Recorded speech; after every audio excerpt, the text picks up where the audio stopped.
Hello. I'm all set up now. How's your day? Your evening? Your midday? Your morning going? I have evening, and it has been a very nice and warm day today. Hit 24 degrees Celsius, which was super chill. Well, not chill, obviously, because it was warm. It wasn't chill, it was warm. But it was nice. At least for me it's nice, because I do not function in the cold very well.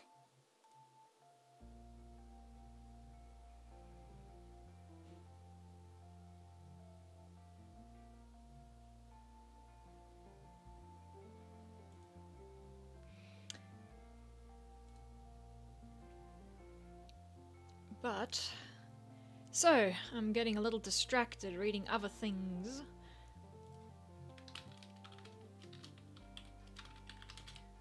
And also making sure that all the posts are going to the right places.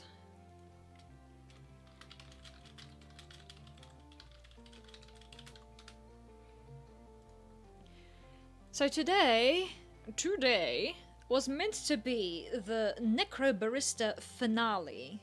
I was supposed to play the storyline now, today. The last, last chapter, or 2 chapters. But last Thursday, this last Thursday, the story just kind of kept going. And I didn't stop because I thought, well, why? What for? Just finish it already? Just don't torture myself with any more huge cliffhangers. So that's what I did. I finished the entire story, which I will, I'm not gonna explain what happened last time because it's the ending of the story, and anybody who might drop in might not know what the ending of the story even was. Because we're going to be doing, instead of the story itself, we're going to be doing the additional storylines, the additional little short stories today. At least, that's my hope. It's my hope that we can access the extra stories without having to go through the main story all over again and collect tokens to be able to pay for these short stories. Fingers crossed, it does work. If it doesn't, we don't have a stream. Or I guess I could draw some stuff. I could draw some fan art and we can have a chill time that way. That works too, you know? Depending how we go, if we can read the stories and it turns out to be like a very quick read, then maybe I can switch to doing that and we'll have some fun that way. Anyway, tonight is a chill night. I don't think we'll be finding out any particular huge, groundbreaking story plots at this point. And the other thing that I was thinking of doing is just sort of giving an informal review of the game, of the story, as I go along, as I remember things. I will, of course, be providing the developers with a bit more of a concise feedback when I get the chance. But, I don't know, it just sort of helps to put into words what I've been considering, multiple times, more than once, just to see if I can summarize it better over time. Anyway, shall we wait a little bit longer or shall we get rolling? It's 35 past. I think let's get going.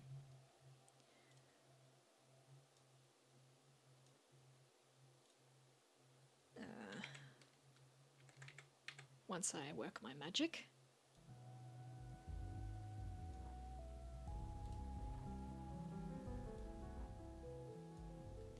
Alrighty. Let's jump into the actual game. There we go. Alright, let's, fingers crossed, folks. people, peeps, that this functions, that we get to unlock stuff.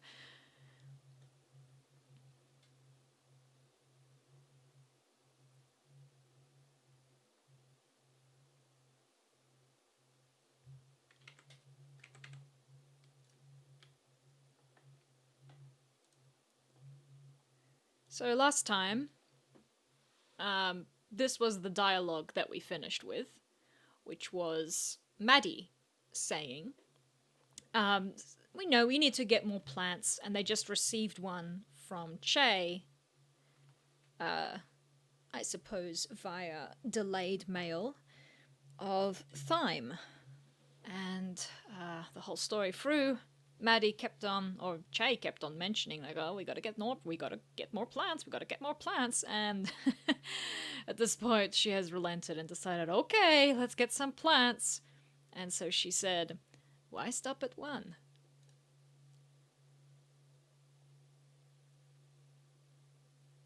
I hope this works. Nope. Alright. Doesn't work. Return to the terminal? Yes, I suppose we do it this way. I guess the why stop at one was like the cue for the credits. Would be helpful though to have just when you click continue and you finish the game, you just automatically jump into the terminal. That would be handy, wouldn't it? Alright, let's hope this works. Can I just simply click on a story that I haven't clicked on before? Yep, there we go, thank you. They have given us all the currency. Sweet! I'm rich! I has all the monies to buy all the stories. It's wonderful, good, excellent. Remember that from last time? Excellent. Oh boy. Okay, there's billiards free. Oh boy. Okay, so bugger, I don't know which story to start off with. Let's start with this one, because I've been coming back to this, called Delicate Operation, about half a dozen times. And I think it's about time that we get into it.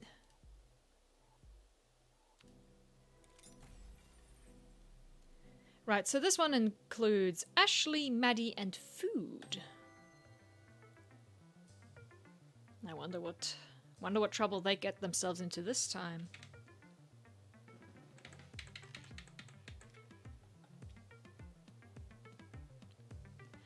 Alright. Ashley stepped behind the counter and winced as the floor creaked under her feet. She must be sneaking. Maddie was nowhere to be seen, but Maddie did possess a remarkably sharp sense of hearing. Luckily, the cafe was empty as Ashley tiptoed to the case where Maddie kept the baked goods. Ashley lifted the glass lid off the case and closed her eyes as the scent of yesterday's lamingtons wafted up and overwhelmed her. Ashley had spent most of her life convinced that she didn't like coconuts, but that had changed the day that Che introduced her to lamingtons.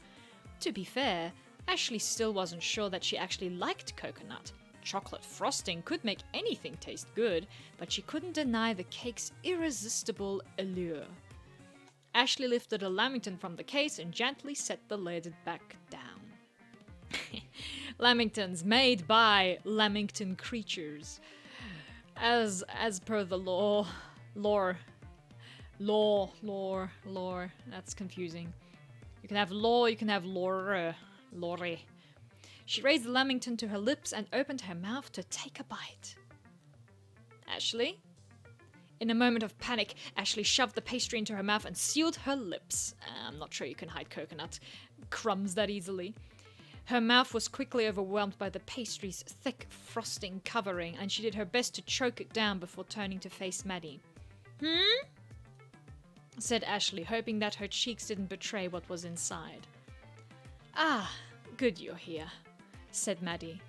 It was a bad sign any time Maddie expressed pleasure at seeing Ashley. Normally, Maddie wavered between being annoyed by Ashley's presence and being indifferently tolerant of her. Anytime Maddie was happy to see Ashley, it meant work. "I need you to deliver something to Shay for me," said Maddie, turning to the counter to pick up a small bottle of something. As Maddie turned her attention to the bottle, Ashley took advantage of her momentary distraction to gulp down the remainder of the pastry. No time to chew, but her teeth wouldn't have done much good with the thick frosting. You're not busy, are you?" said Maddie. Ashley shook her head no. The pastry was no longer inside her mouth to create a conspicuous bulge of cheeks, but opening her mouth would reveal the thick chocolate frosting that was still probably present on her teeth, so she kept her lips sealed. "Good," said Maddie. "He's upstairs. Get this to him ASAP." She handed the bottle to Ashley, and Ashley found herself surprised by how light the bottle was. Looking down, she could see that the bottle had thin walls. Within those thin walls, it contained some clear liquid, and its seal was held in place with a metal clamp, hermetically sealed. Ashley turned towards the stairs, holding the neck of the bottle in one hand, and let out a sigh. "One last thing." Ashley swallowed her sigh with a gulp and closed her mouth before facing Maddie, lips tightly shut. "Be careful not to drop it," said Maddie. "Thousands could die if you spill any of it." In any other situation, Ashley would have asked Maddie a probing question to figure out what was in the bottle, or get some idea of the significance of the task that had been assigned to her. Significant enough that thousands of lives held in the balance, but apparently not important enough for Maddie to do it herself. But Ashley's lips remained sealed, and she merely nodded and turned around. Lamingtons were not meant to be consumed in a single bite, especially by mouths as small as Ashley's, and the thickness of the frosting that lingered in her mouth and throat made her desperate to ask for some kind of drink, but she dared not ask for one. Ashley looked down at the bottle, unsure of the best way to carry it. The bottle was slightly too large for her to hold in just one hand, and grasping it in front of her with two hands felt awkward. The bottle wasn't heavy, but Ashley's confidence in her ability to carry the bottle without dropping it was less than perfect. Should she cradle it under her arm protectively? No, that seemed like it put her at a greater risk of fumbling the bottle. The crook of her elbow wasn't as dexterous as her fingertips. She settled for carrying the bottle with one hand placed under the bottom to hold the weight, and the other hand wrapped around the neck to steady it. Ashley walked slowly with the bottle as she ascended the stairs. Maddie hadn't told her that the liquid was volatile and the bottle was hermetically sealed, so there was zero chance of anything spilling out. But that didn't change the sense of trepidation Ashley felt. Armed with the knowledge that there were potentially thousands of lives at stake, she cringed every time she saw the liquid sloshing inside the bottle, leaping up and lapping at the edge of the seal. Ashley realized her arms were shaking and pressed the bottle against her chest, hoping to steady it. As Ashley's hands shook nervously with the bottle held against her chest, she wondered if the large amount of sugar she had just forced down her throat had something to do with the shaking. It was more likely that her shaking was the result of being told that thousands of lives could be lost if she dropped the bottle. Still, the lingering taste of the pastry in her mouth didn't help. Oh boy, this one's a little bit repetitious. Ashley silently lamented the fact that she had been forced to consume the lamington so abruptly. I would be too. You didn't get to savor it. It just scoff it down. Lamingtons were a treat to be savored, not shoved into one's mouth in a moment of panic. She hadn't even had the chance to properly enjoy it. It was hard to simultaneously feel the pleasure of tasty treat and the panic of being caught. Whatever the outcome of this errand, she had wasted a wonderful pastry. Several agonizing minutes later, Ashley arrived at the top of the stairs and spotted Che standing at the handrail. As she walked up, Che turned to face her and she presented him with the bottle. Ashley cleared her throat of any lingering stickiness before speaking. Maddie said you needed this. Ah, good, said Che. I was running low. Ashley gasped with relief as Che took the bottle from her and started taking deep, labored breaths, suddenly becoming aware of how high her heart rate was. Che popped open the seal on the bottle, then splashed some of it onto a rag. Several drops dripped onto the floor, and Ashley let out a terrified squeak. Something wrong? Said Che. Maddie said that thousands of lives could be destroyed by what's in that bottle. Well, that's the idea, said Che, as he folded the rag and ran it along the railing that overlooked the cafe's ground level. This is supposed to kill 99.9% of all bacteria. That still leaves hundreds of bacteria alive, but I try not to think too hard about that part. Ashley's jaw dropped. It's disinfectant? Yeah, said Che. Why did Maddie not tell you? Ashley's shoulders slumped in a mix of relief and exasperation. She only told me that it could kill thousands. And you didn't ask what she meant by that? No, said Ashley. I was preoccupied. Huh, said Che. He turned his attention back to the railing, inspecting it for a moment before continuing to wipe it. Ashley turned to head back downstairs. Turn to head backstairs! Let's walk backwards down the stairs! This is a fantastic idea! By the way, Ashley turned to face Che. He reached out and placed a finger on her shirt, wiping off a bit of frosting. He raised it to his finger and smelled it. Chocolate? He said. Yes, said Ashley. One of Maddie's Lamingtons? Yes, said Ashley. Che nodded and licked the frosting off his finger. Go downstairs and bring one up for me too, will you? You don't need to guilt trip her. Make me suffer too. But from under Maddie's wrath. Ah, joy. Alright, let's keep on looking for more stories. More good stories.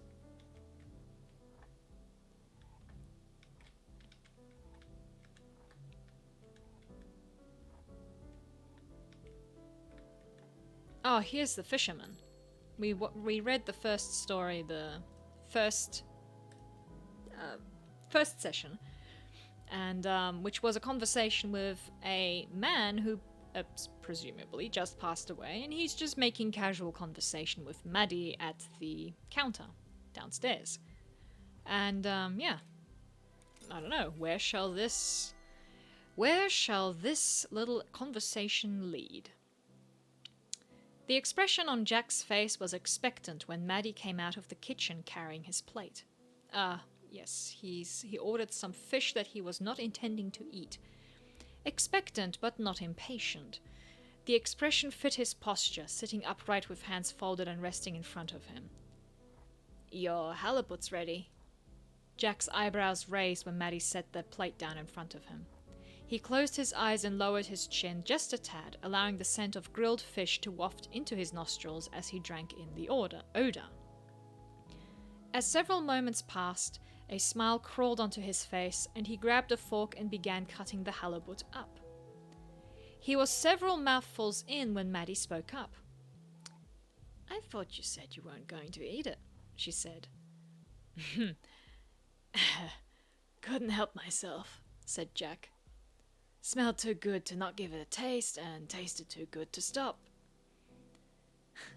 I couldn't help but notice the hesitation, said Maddie. Jack held up the fork, which had a piece of the fish speared on it. You know, a fish like this, you never know what kind of memories it's going to bring up. Not all memories are good, but this fish, it tastes like adventure, conquest. You fish much? You could say that, said Jack with a grin. I made it out in the water several days each year. Catch any big ones? Lots, I'm sure, said Jack. But I'm more of a quantity over size kind of person. The most important weight is your tally at the end of the day. I'm not the patient kind of fisherman. Where'd you learn to be so patient if not from fishing? Fishing's the only time I'm not a patient man, said Jack. Funny, said Maddie. I tend to hear the opposite from a lot of people. I take really long vacations, said Jack. That's when you fish? That's when I don't fish, said Jack. Ah, you're a fish tradesman. Better known as a fisherman, said Jack. But yeah. You could have led with that, you know, said Maddie. Didn't I? Said Jack. Well, like I said, I don't get out on the water very often. And yet it's your profession, said Maddie. I think that would mean more days on the water. Such a life in Alaska, he said. Fishing season gets shorter every year. Ah, of course, said Maddie. Halibut are seasonal. Let's try that again. Halibut are seasonal. You can only catch them when they migrate. Is that it? It's the kind of business that's only open a few days out of the year thanks to Mother Nature? Thanks to the government, said Jack. In 1970, halibut season was 150 days long. Then it got shortened to 100 days. You only work 100 days out of the year? No, ma'am, said Jack. 100-day halibut season was before my time. By the time I found myself on that side of the Pacific, they were down to fishing derbies. Actually, that's what got me out there. Derbies? All the fish you can catch for 24 hours. They're spaced out. Fishing season is just a few days a year now. Can you make a living doing that? You can catch a lot of fish in one day, said Jack. That's why they had to shorten the season. Doesn't take very many skiffs on the water before you have a problem with overfishing. I was sold on the promise of working for several days out of the year and being able to come back home and live the good life, the 360 days out of the year that I didn't have to work. He grinned in a way that suggested he wanted Maddie to prompt further. Did Alaska deliver on that promise? Said Maddie. Is America truly a land where the streets are paved with gold? Streets aren't paved with gold, even though I'm told there's black gold to be found in Alaska. But yes, Alaska did deliver what was promised. I worked several derbies a year and I made enough to live pretty well. I just skipped the part where I was supposed to come back home. What's the matter? Said Maddie. Didn't want to sail back to Australia? Afraid of getting seasick? No, ma'am, said Jack, apparently missing her joke. You met someone who convinced you to stay? A few someones, said Jack. You spend some time working a skiff with someone. That's the kind of bond you don't find easily, and it's not the kind of thing you give up easily. That kind of bond, working only a few days out of the year? Said Maddie. It's, intense, said Jack. It's like being in the line of duty. It's a little like going to war. War against fishes. War against the sea, said Jack. When it's all you can catch for 24 hours, you don't have time to be safe. When the day arrives, you're out on the water, no matter the weather. And those skiffs are not large boats. For every 1,000 fishermen that go out, 997 come back. Firefighters have better odds than that. Soldiers have better odds than that. So, yes, it is a bit like going to war. He looked down at the fish in front of him for a moment. There were sometimes I could swear I could smell death on the water. And every time you pulled up to shore with a boat full of fish and the same number of men you're left with, it was a giant middle finger to death's face. He broke into a grin. In those moments, you never feel more at home. And when you have that kind of experience with someone, You don't fuck off to spend the year in Australia, you know? He tapped his chest. I'm one of them now. Jack looked around, and Maddie realized it was the first moment she'd seen Jack really take notice of the space he was in. His eyes squinted as they scanned the shelves behind her and the people at the tables around him. But I ended up here. I think I always knew I would be here. Sooner or later. Aww. Aww. That was quite an interesting story. Life story. Intense rides. It's quite challenging to write these inconsequential conversations. So that one was pretty neat. Crucible product reviews. Let's do something simple for a change. So just a product review of a coffee machine that hopefully has no demons in it. Or spirits, or genies, or I don't know, devilish souls. Alright, just a second.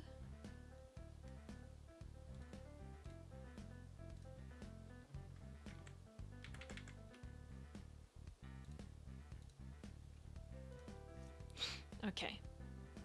There we go, spirit resistant.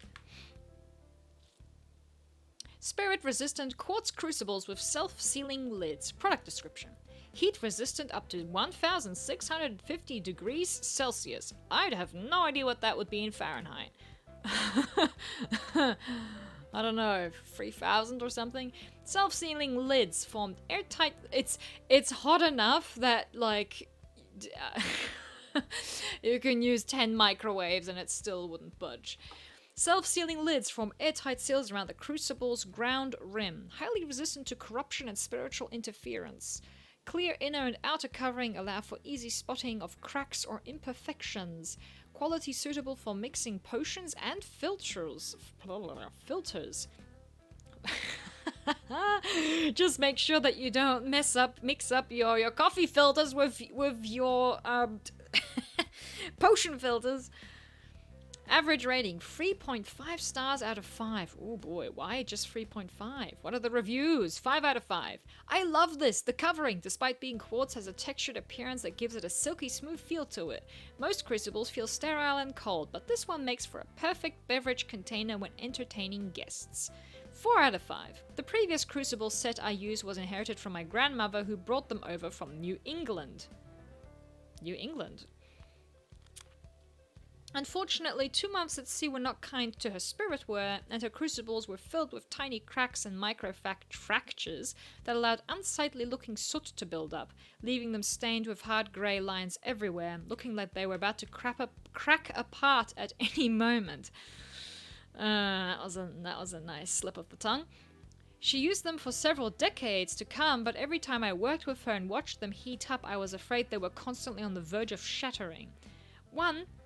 Once she used it to contain a lost wayward spirit for several days before finding a home for it, and I would get up at night to check the embers under the crucible, and it always unsettled me seeing how fragile the container was. Several times I found myself tempted to tip the crucible over just to see how easily it would shatter under my soft touch. Needless to say, this new set is much nicer. They are sterile, and I can keep several of them in my bedroom without feeling unsettled by their presence. Why would you need multiple? 2 of the crucibles in my set arrived with small chips in them, but I contacted the manufacturer and they replaced them at no charge. The replacements were express shipped and the process was quick and painless, so great customer service, and they offer replacements up to 1 year. For the price, they can't be beat. That was a nice review, 4 out of 5. Next one. Owned mine for 2 weeks and it didn't crack. Decent for the price. Cool. 5 out of 5. Received mine in the mail this morning and can't wait to try it out. So glad to have finally found someone selling crucibles at a reasonable price. A brand name one costs over $200, which is just outrageous. That's expensive for a coffee machine. How expensive do coffee machines go for? All these, it's not a coffee machine, but you get my point. 1 out of 5. Okay, here's the garbage review. Bought this several weeks ago, so it was the cheapest crucible on the site, advertised as spirit resistant. I'm working on a filter for my graduate thesis and purchased 100 of these for lab use. My plan was to monitor 100 different animal spirits over with different types of plant matter and compared how different biomaterials affected their vigor over a 90-day period. The first day, I set the first 5 with samples of mugwort, feverfew, ginger, ginseng, and golden seal. I placed them in the crucibles over low heat, 18 degrees, and left them overnight, and over the next 2 days did the same with all of the remaining crucibles, finishing on a Friday and leaving the lab alone for the weekend. When I arrived back on Monday, I knew that something was wrong when I noticed a rain cloud hovering over the door. It's not uncommon for rain clouds to appear at any time of year, at any time of day in our part of the country, but it's quite another to find a rain cloud localized entirely within the hallway of your research lab. I braced for the worst, but I guess I should have braced harder. Nothing could have prepared me for the smell when I opened the door. I immediately felt my ass watering and actually found myself choking. It smelled so bad. I slammed the door shut and went to the basement to grab one of the emergency respirators we keep down there.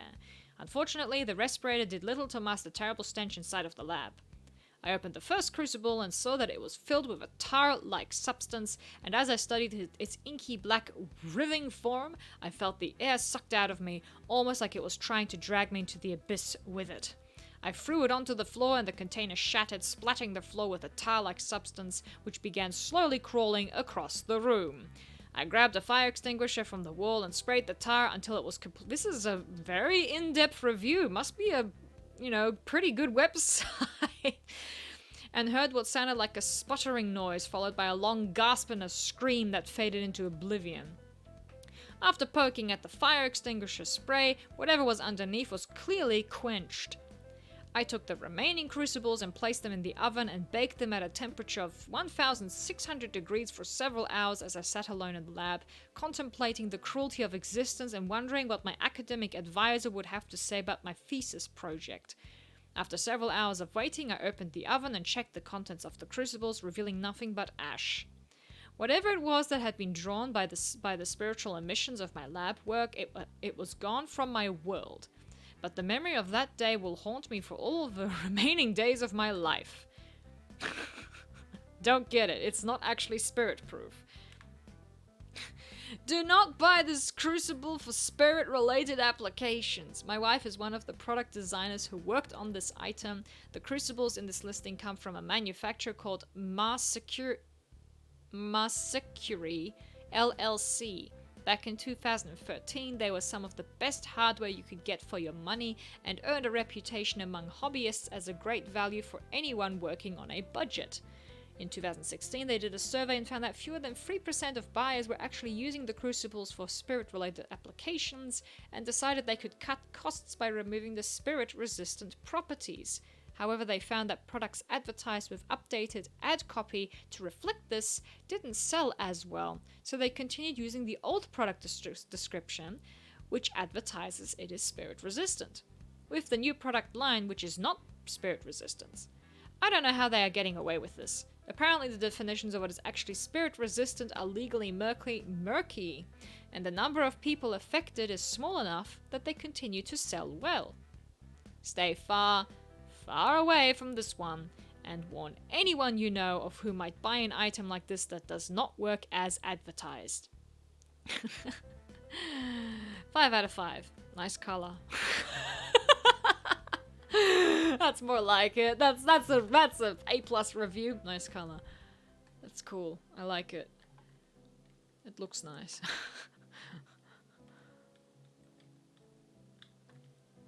Faithful buyer.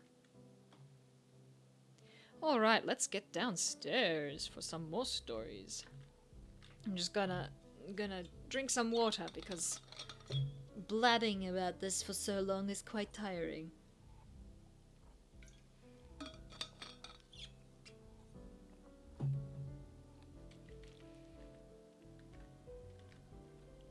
I have already read that one. Beth. Let's see what this is about. Let's unlock it. Beth sounds like a cool gal, but I hope it's written well.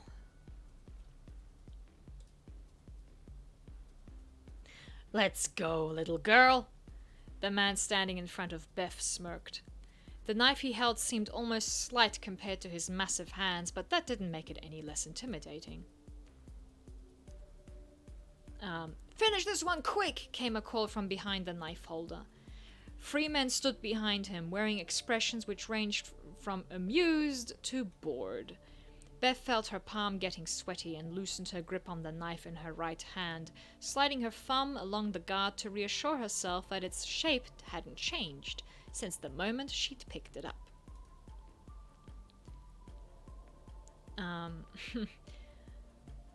Take your friend's advice, Beth said to the man who was menacing her. Finish this quick. After all, I'm just a little girl. Well, as little as any 15-year-old girl could be. Can do, said the man, and he drew his knife up for an overhead swing. The man's movements suggested that he didn't know how to use a knife. Not really. He was swinging the knife like he'd swing a fist, like he was trying to bludgeon her with it, like he'd never really used a knife before. He was stupid. Mercifully, stupid. She tried to reassure herself of that fact, trying not to lose her resolve. He lunged towards her as he brought the knife down, and Beth raised her left arm.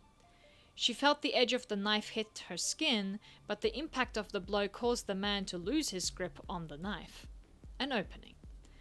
Beth grabbed the attacker's knife arm and pulled him towards her, while thrusting her own knife toward him at chest level. Oh boy, okay, this is pretty violent. She drove the knife into the man's chest with all the force she could muster, and he fell to the ground and gasped as Beth released her grip on him. The man lay on the ground and put a hand to his chest, moaning. Son of a bitch. You doing okay down there? Said Beth. The man sat up and patted his chest. I didn't expect... To lose to a girl? No, said the man. Well, that too, but I didn't expect it to hurt this much. Oh, they're dead. They're all dead. Oh, maybe not. These rubber practice knives are no joke, said Beth. If I'd stabbed any harder, I might have broken a rib. The man stood up. You got a name, girl? You can call me Beth, she said, extending a hand. He shook it with a look of hesitation. I'm Kyle. I've got to say, Beth, that was kind of a cheap trick. How do you mean? Said Beth. I mean, the way you blocked my knife with your arm. It just bounced right off. You couldn't do that if I were using real knives. He's right, said one of the spectators.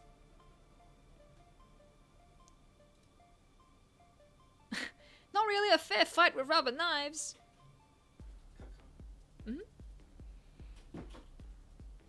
I'd like a rematch, said Kyle. Yeah, said one of the spectators. Rematch! The others began chanting along with him. Rematch, rematch, rematch, rematch, rematch, rematch. A voice thundered from above. I thought I told you guys to keep it down! Everyone spun around to face the stairs leading up to the ground floor. Maddie was leaning over the railing of the staircase with a stern look on her face. She tapped a poster on the wall. Beth took a moment to glance at the sign. Fight Club rules. 1. Don't quote Tyler Durden. 2. Seriously, no Tyler Durden quotes. 3. Always assume your opponent is mortal. Practice weapons only. 4. Be considerate to other guests. Keep noise to a reasonable level. We don't have many rules here, said Maddie. Please don't make me kick you out of the basement. Everyone else in the room cast their gaze downward, looking ashamed, with several mumbled apologies. Maddie nodded and climbed back up the stairs, content that she had made her point. Seriously, though, said Kyle. Not a real fair fight without real knives. Beth walked over to the edge of the room and lifted a rug, revealing 2 steak knives. Several whispers erupted from the small crowd. "Where'd you get these?" asked Kyle. I swiped them from upstairs, said Beth. They're not exactly combat gear, but these blades are fit to cut through flesh, whether it's cooked steak or a human arm. Beth held one of the steak knives by the blade, presenting its handle to Kyle. We've already broken one rule tonight. How about breaking another one? "I won't get hurt," said Kyle. "I mean, I could still feel the pain, but, I'm not afraid of getting stabbed." Neither am I, said Beth. But don't say you're ready for this if you're not ready to bleed. She turned the knife over in her hands, pressing her thumb against the tip, just enough to draw a single drop of blood. Kyle grinned. "Do I look like I would be here if I was afraid to die?" Oh gosh. Okay, that story is kind of intense. Oh boy. Billiards too. We'll get to that in a minute. Ashley's journal number 2. Here we go. It's time for Ashley voice. Time to ruin my voice.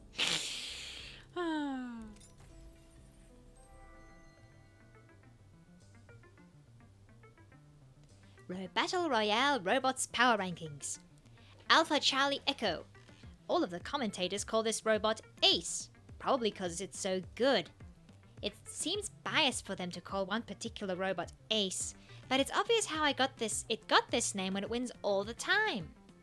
At first it looks like this bot doesn't have a weapon and it's just designed to be really fast and agile, but then you realize that its entire body is a weapon for ramming into unsuspecting people. This would be a great tactic if you got into a fight when you didn't have a weapon. You don't need a flamethrower or a buzzsaw if you just have a 150 kilogram body and can ram into people really fast. This probably wouldn't work very well for me because I don't weigh 150 kilograms and I'm pretty small. But that isn't a problem since I usually carry things that can be used as weapons. Like I could carry a crowbar, and then if someone tried to attack me, I could take the L end and jam the crowbar under their feet and then pull it up and use it to knock them off balance, even though I am probably smaller than most people. I'm not sure why it's named Alpha Charlie Echo. I assumed it was a remake or made in the style of a bot called Alpha Charlie, but there aren't any other bots by that name, and the team that made it are all rookies. Also, none of them are named Charlie. Maybe it's named after someone's dad or brother? The next robot will probably be called Beta Charlie Echo, or maybe Alpha Version 2 Charlie Echo, or Final 2 Charlie Echo. Final 2. I can well understand that naming convention. Oh, excellent. There's a lot of stories to read, huh? I'm gonna be quite tired by the end of this. Rotten Poppy. I'm just gonna take a quick breather. Oh boy. So, one thing that I wanted to say was like, I had to think about. I said I would take a break and yet I'm talking, but I'm keeping the machine oiled without actually using it. I had to think about Necrobarista and what parts of it I really enjoyed and what parts of it I mean, there's nothing that I didn't enjoy, but I sort of had to think about a little longer. And like overall, because the story is so in visual design and storytelling design so similar to how I would approach storytelling and comics and games, I'm very biased to like it, to look past any faults it may have. But I'm a big fan of compact stories and basically characters that like a small cast of characters that influence and create relationships, and all the plot points are based off their decisions. And this story was pretty much that. Almost all decisions that and consequences came from current character actions and past character actions, and that is like superb. It's great. Drama, interpersonal drama, yes.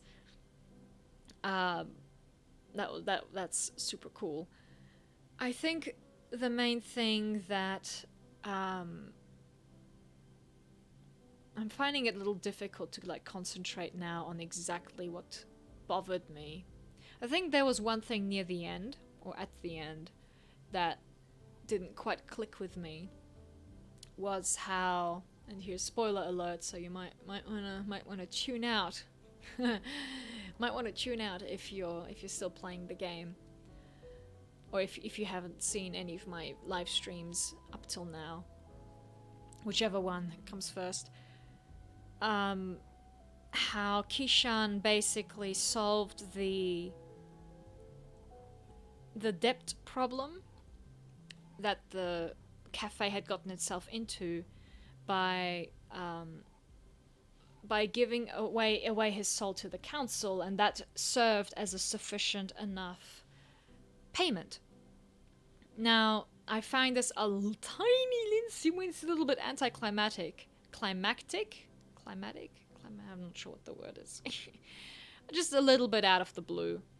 And I say a little bit because the rest of the world building of this story, the magic system, the supernatural elements, they're kept vague on purpose. It sort of gives the atmosphere and the texture of the story. It provides that, but the supernatural elements don't have specific rules other than the fact that souls can be, like, the spirit energy from animals and people can be stored. It's just not suggested to do that, and Maddie decided to store it all in a tree. So we know that is like more specific, and that you can transfer hours between people. If you have the ability to do so. Those were the only rules. Everything else was pretty vague. Like, oh, there are demons, oh, there are these creatures, oh, there's this and that, but nothing too specific. And also the council has received plenty of, references, and plenty of, what they can and can't do. And the second thing that I want to say as a context-specific thing was that Kishan,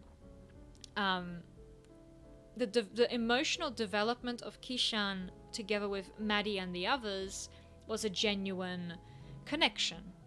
So he developed a sort of compassion for these folks. He was sort of a perceiving character rather than like properly. He helped out, but he wasn't really involved in their situation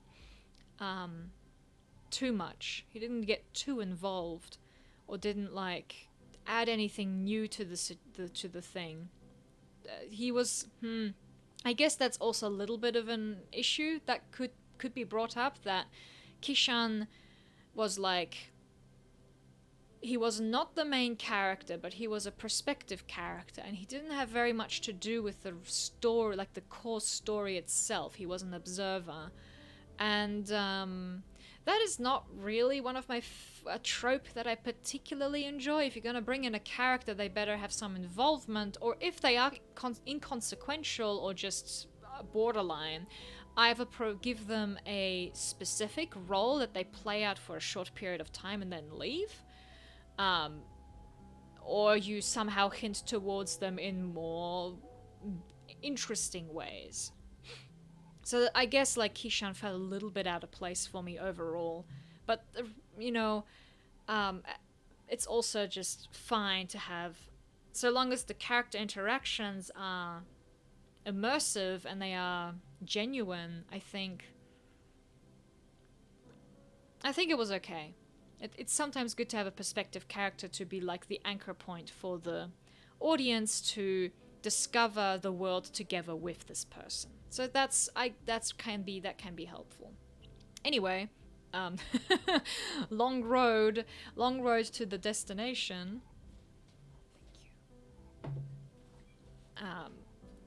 The destination being that Kishan choosing to save the cafe because the people in it have become important to him. That wasn't that was fine. That was a good sort of way to connect him. Maybe that was sort of the way to say, like, hey, here is him making a conscious choice to be part of this rather than a bystander. So, like, from a character development perspective, that decision was fine.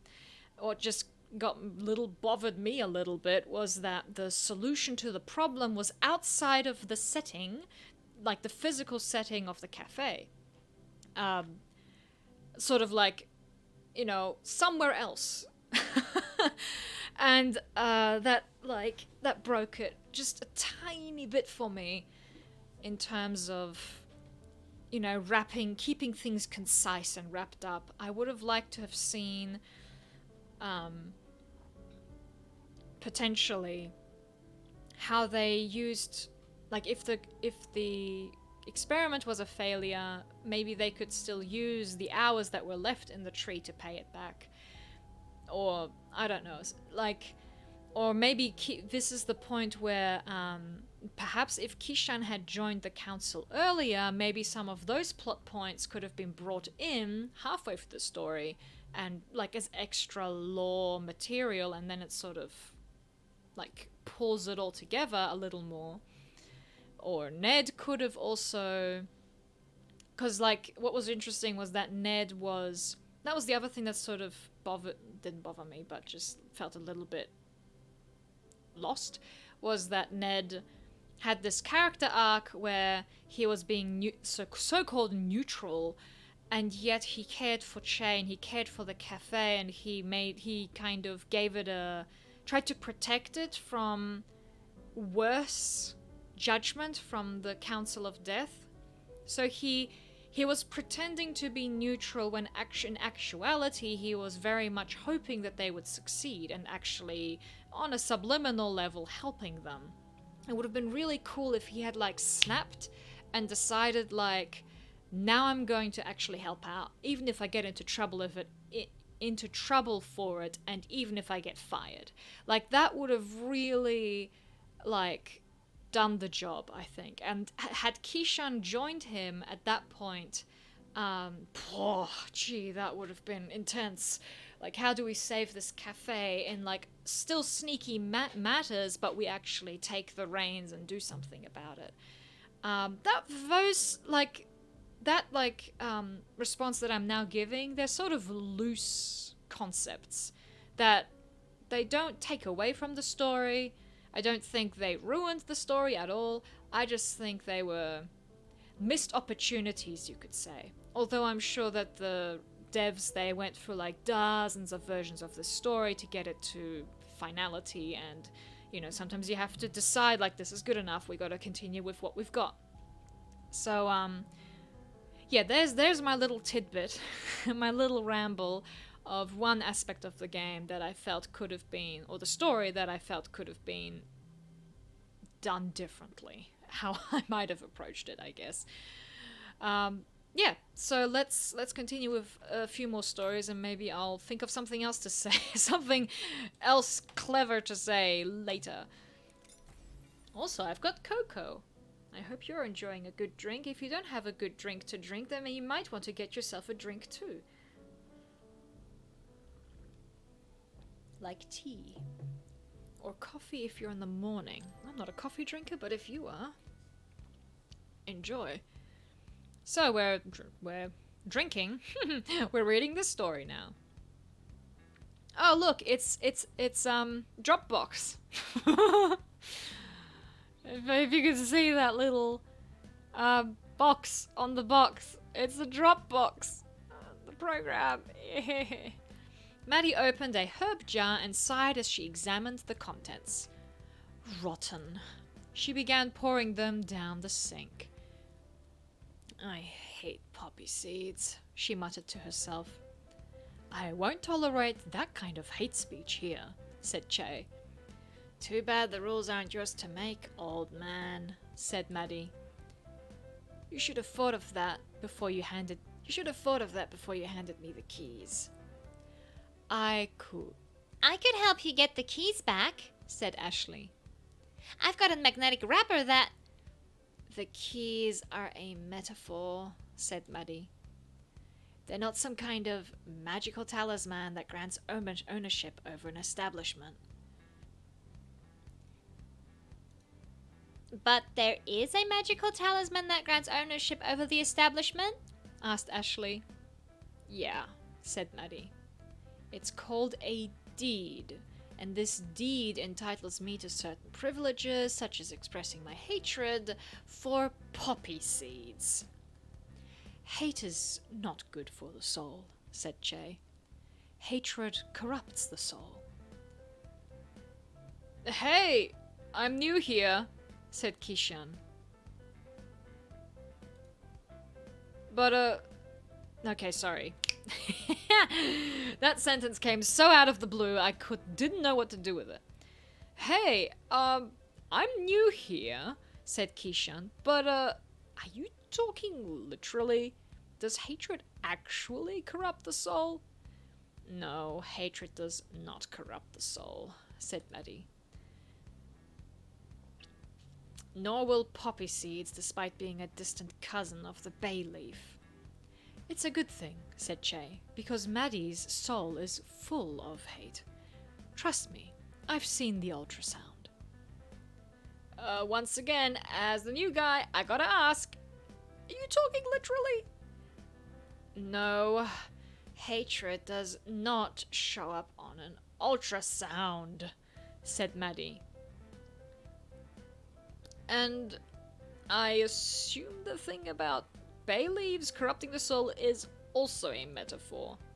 Oh no, said Maddie. That part was entirely literal. Bay leaves absorb bitterness. You always remove the bay leaf from something before eating it. Bitterness? As in figurative bitterness? I was talking literally in the sense that bay leaves absorb figurative bitterness. But yes, they also absorb literal bitterness. I am so confused right now. Sorry, wrong voice. I am so confused right now, said Che. Just don't absorb a bay leaf into your soul and you'll be fine, said Maddie. It's not the kind of thing that happens accidentally. Are you sure?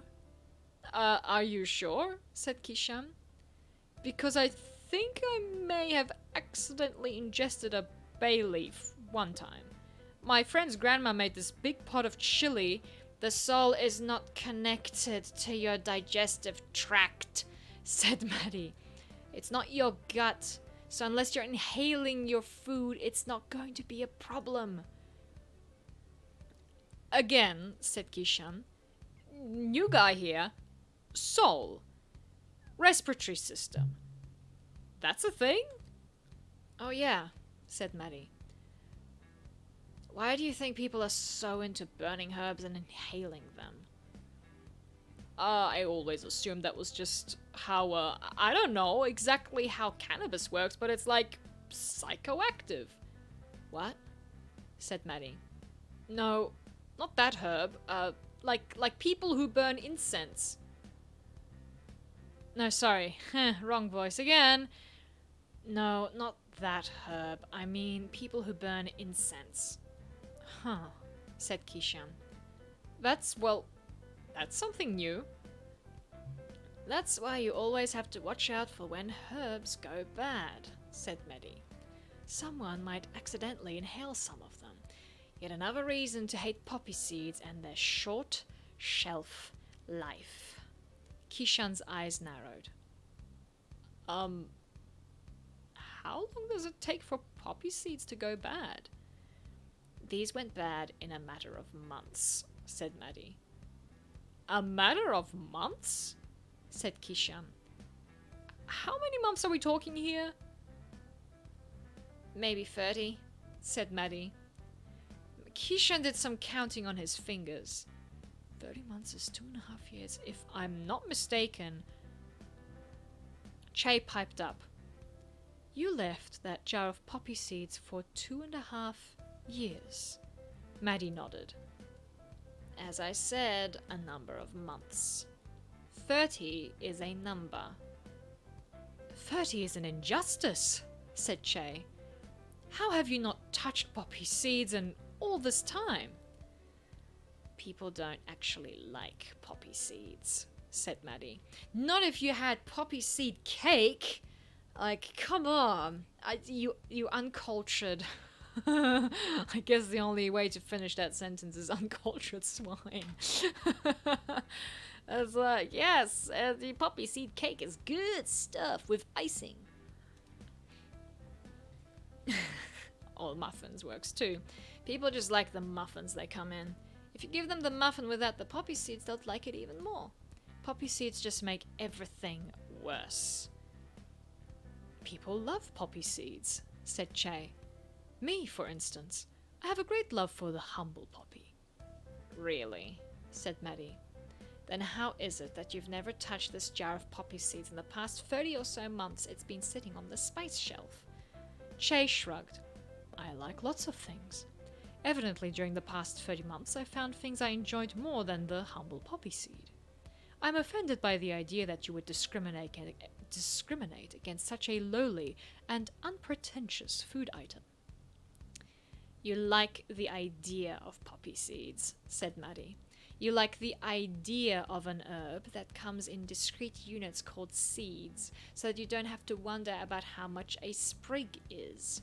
It's something that you can picture as opposed to cumin that you wouldn't recognize even if I said it on your tongue, or rosemary, which you probably forgot was a spice which you couldn't tell from thyme. When you see me disposing of poppy seeds, it pains you because it's something you can conceptualize. If I told you that I hate cumin and I had to flush a bunch of it down the sink, would you be bothered by that? Probably not, said Che. So really, it is not I who am discriminating against the poppy seed. It is you who is discriminating, and it's the non-poppy seed spices. There is no reason for us to have poppy seeds anywhere in this cafe. People claim they want them, but you can go years without ever serving up a single poppy seed, and no one will notice its absence. A woman wearing a loose green sweater walked up to the counter. Were you just talking about poppy seeds? Yes, said Maddie. We're all out. Oh, that's too bad, said the woman. I was hoping you might have a... Don't say muffin, thought Maddie to herself. Don't say anything about poppy seed muffins. A poppy seed muffin, said the woman. My grandmother was really fond of them. Che grinned as Maddie tried to avoid cringing. The woman in the green sweater said, They used to be part of the standard muffin trifecta, chocolate, blueberry, and poppy seed. I always wondered why cafes stopped serving poppy seed muffins. I wonder, said Maddie aloud. It's been so long since I've tasted one, said the woman. Years, I'm guessing, said Maddie. Yeah, it's been years, said the woman. Oh boy, yes, good. Poppy seed. Alright, Billiards 2. So a few sessions ago, we read Billiards 1 upstairs, and that story was super flat. Really not my thing. It was trying to show off two characters who are good at billiards by describing them playing billiards without really stating the rules, and it wasn't very exciting to read. And then they kept talking about how good they are at stuff, and without actually having any sort of context or interest in understanding that they were actually good at it. It was all talk and no do. Oh, okay, so let's see if this is any better. If it isn't, we'll skip it.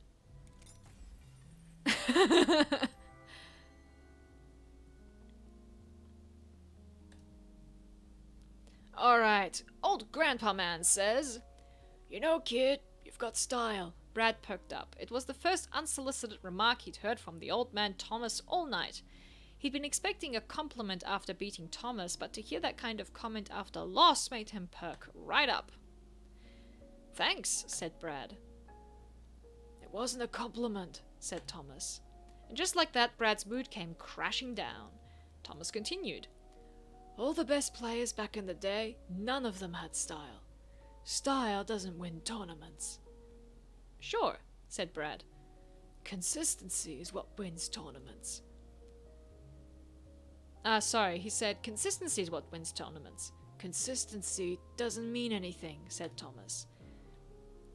"That's a symptom of skilled play. It's not a thing you can just decide on. No one sits down at the table thinking, gee, I better be consistent today. Nobody."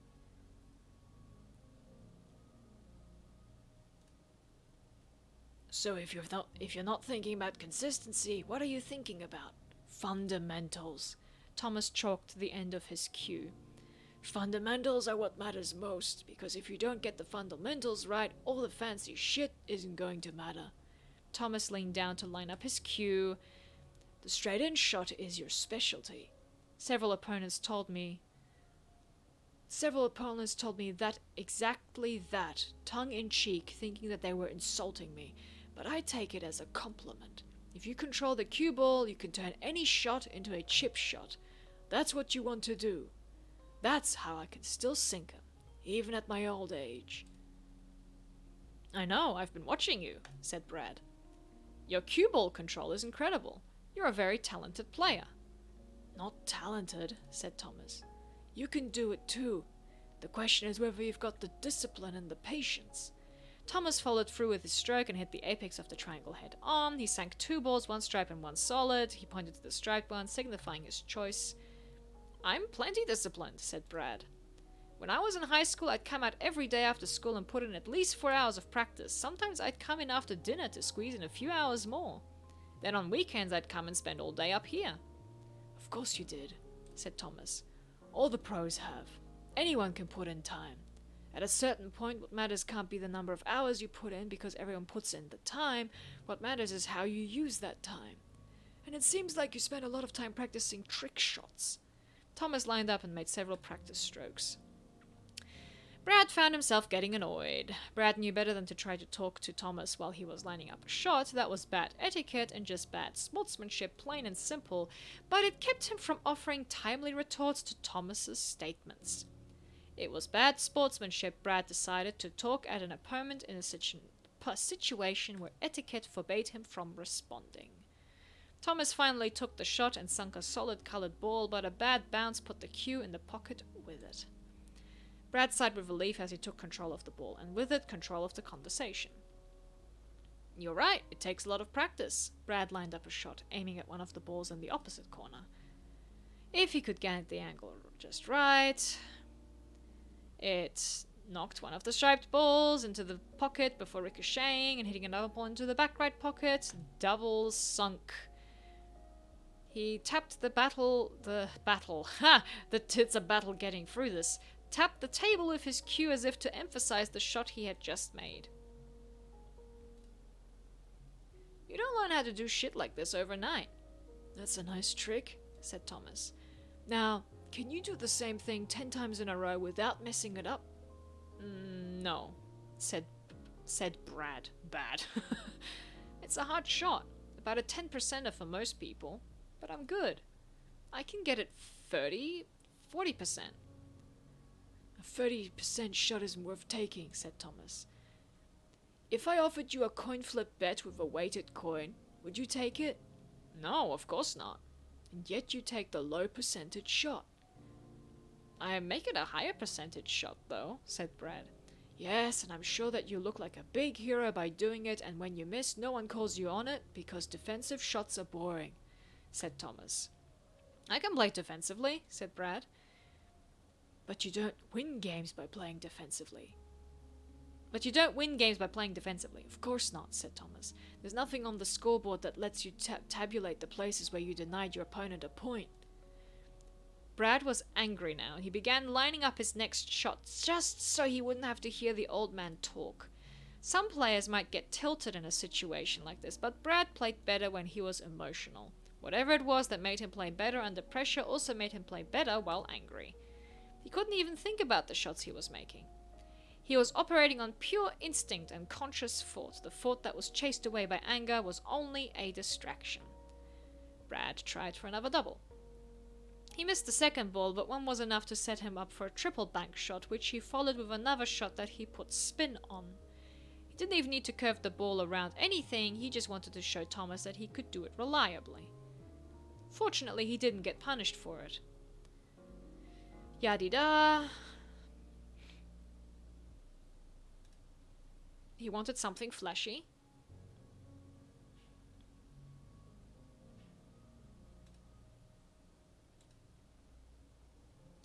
So he did something fancy. Looks like this game is mine, old man. Yep, said Thomas. He took another sip of his beer. Is that all you have to say? Yep. Is that all you have to say? Yep, said Thomas. How about, oh, you outplayed me. Do you need me to tell you that? Said Thomas. A little acknowledgement would be nice. A moment after he finished saying it, Bradford found himself cringing. He was sounding like a petulant child. He was frustrated and angry and disappointed. But knowing all of that about himself didn't make any of it any less true. Thomas shrugged. I thought you played to win the game, not for validation. Oh, give me a break, said Brad. That line, coming from a pro. When you compete, play to win, sure, but there's money on the line. And the money goes to the person who gets the W. You play to win the game, you get the money, but I get the feeling you're playing for something else. What are you talking about? Ugh, I didn't know who was talking. Let's keep on going, said Brad. You play to impress people. That's different from playing to win. That's why you never take the defensive shot. I just won. Yep, said Thomas. But you weren't playing to win. Just because you happened to win doesn't mean you made the right decision.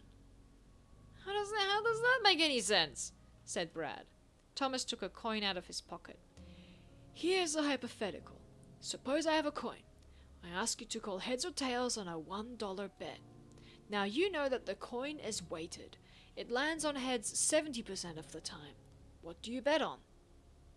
Heads, of course, said Brad. Now, I flip the coin. It comes up tails. Bad luck, Brad. You just lost $1. But did you make the right decision? What? Thomas continued. If you had called tails, you would have won the bet.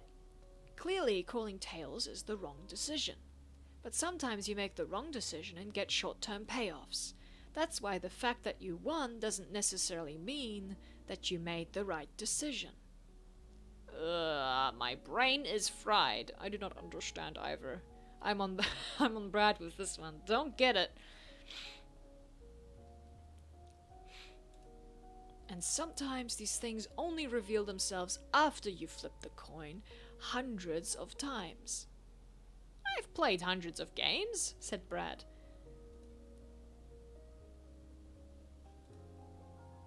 And that's as a pro. Practice games, I play 100 games in a week, easy. Maybe 200 games a week, depending. And how many times have you made the WBC? I won the WBC, said Brad. Right, said Thomas. That's the thing about calling tails. Sometimes even if you make the wrong choice, randomness comes up in your favor and you happen to run hot. But in the long run, things don't quite pan out. Brad threw his cue down.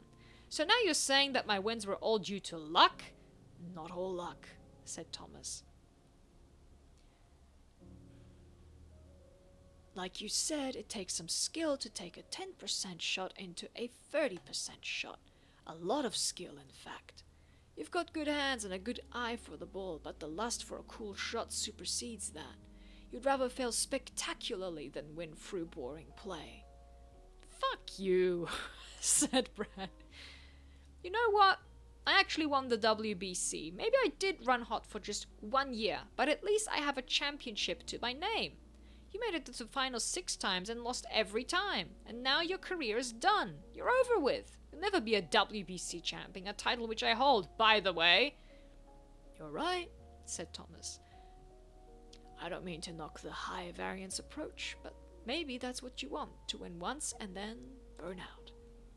Yeah, that is what I want, said Brad, annoyed to find himself agreeing with Thomas. But what have you done with your life since retirement, old man? Ever done anything wild? I bet I've lived more in one night than you have in your entire life. I'm happy with the way I spent my life, said Thomas. No regrets. His eyes softened. Can you say the same? The question should have come as a challenge, but there was something in Thomas's eyes as he looked at Brad that made it feel even worse.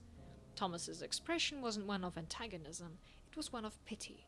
Brad knew deep in the pit of his heart that Thomas wasn't doing it to attack him, and that made it sting even worse.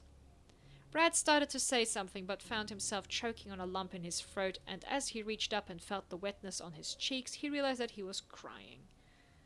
Okay. That was a little bit better.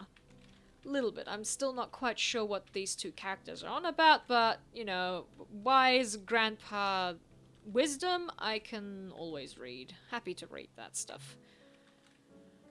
Coolly. Oh, let's go to the cellar. My mother's been watching the Tour de France, and there's a lot of French words in the living room. Alright, this one is with Kishan, although I'm gonna drink again some fluids so that I am functional.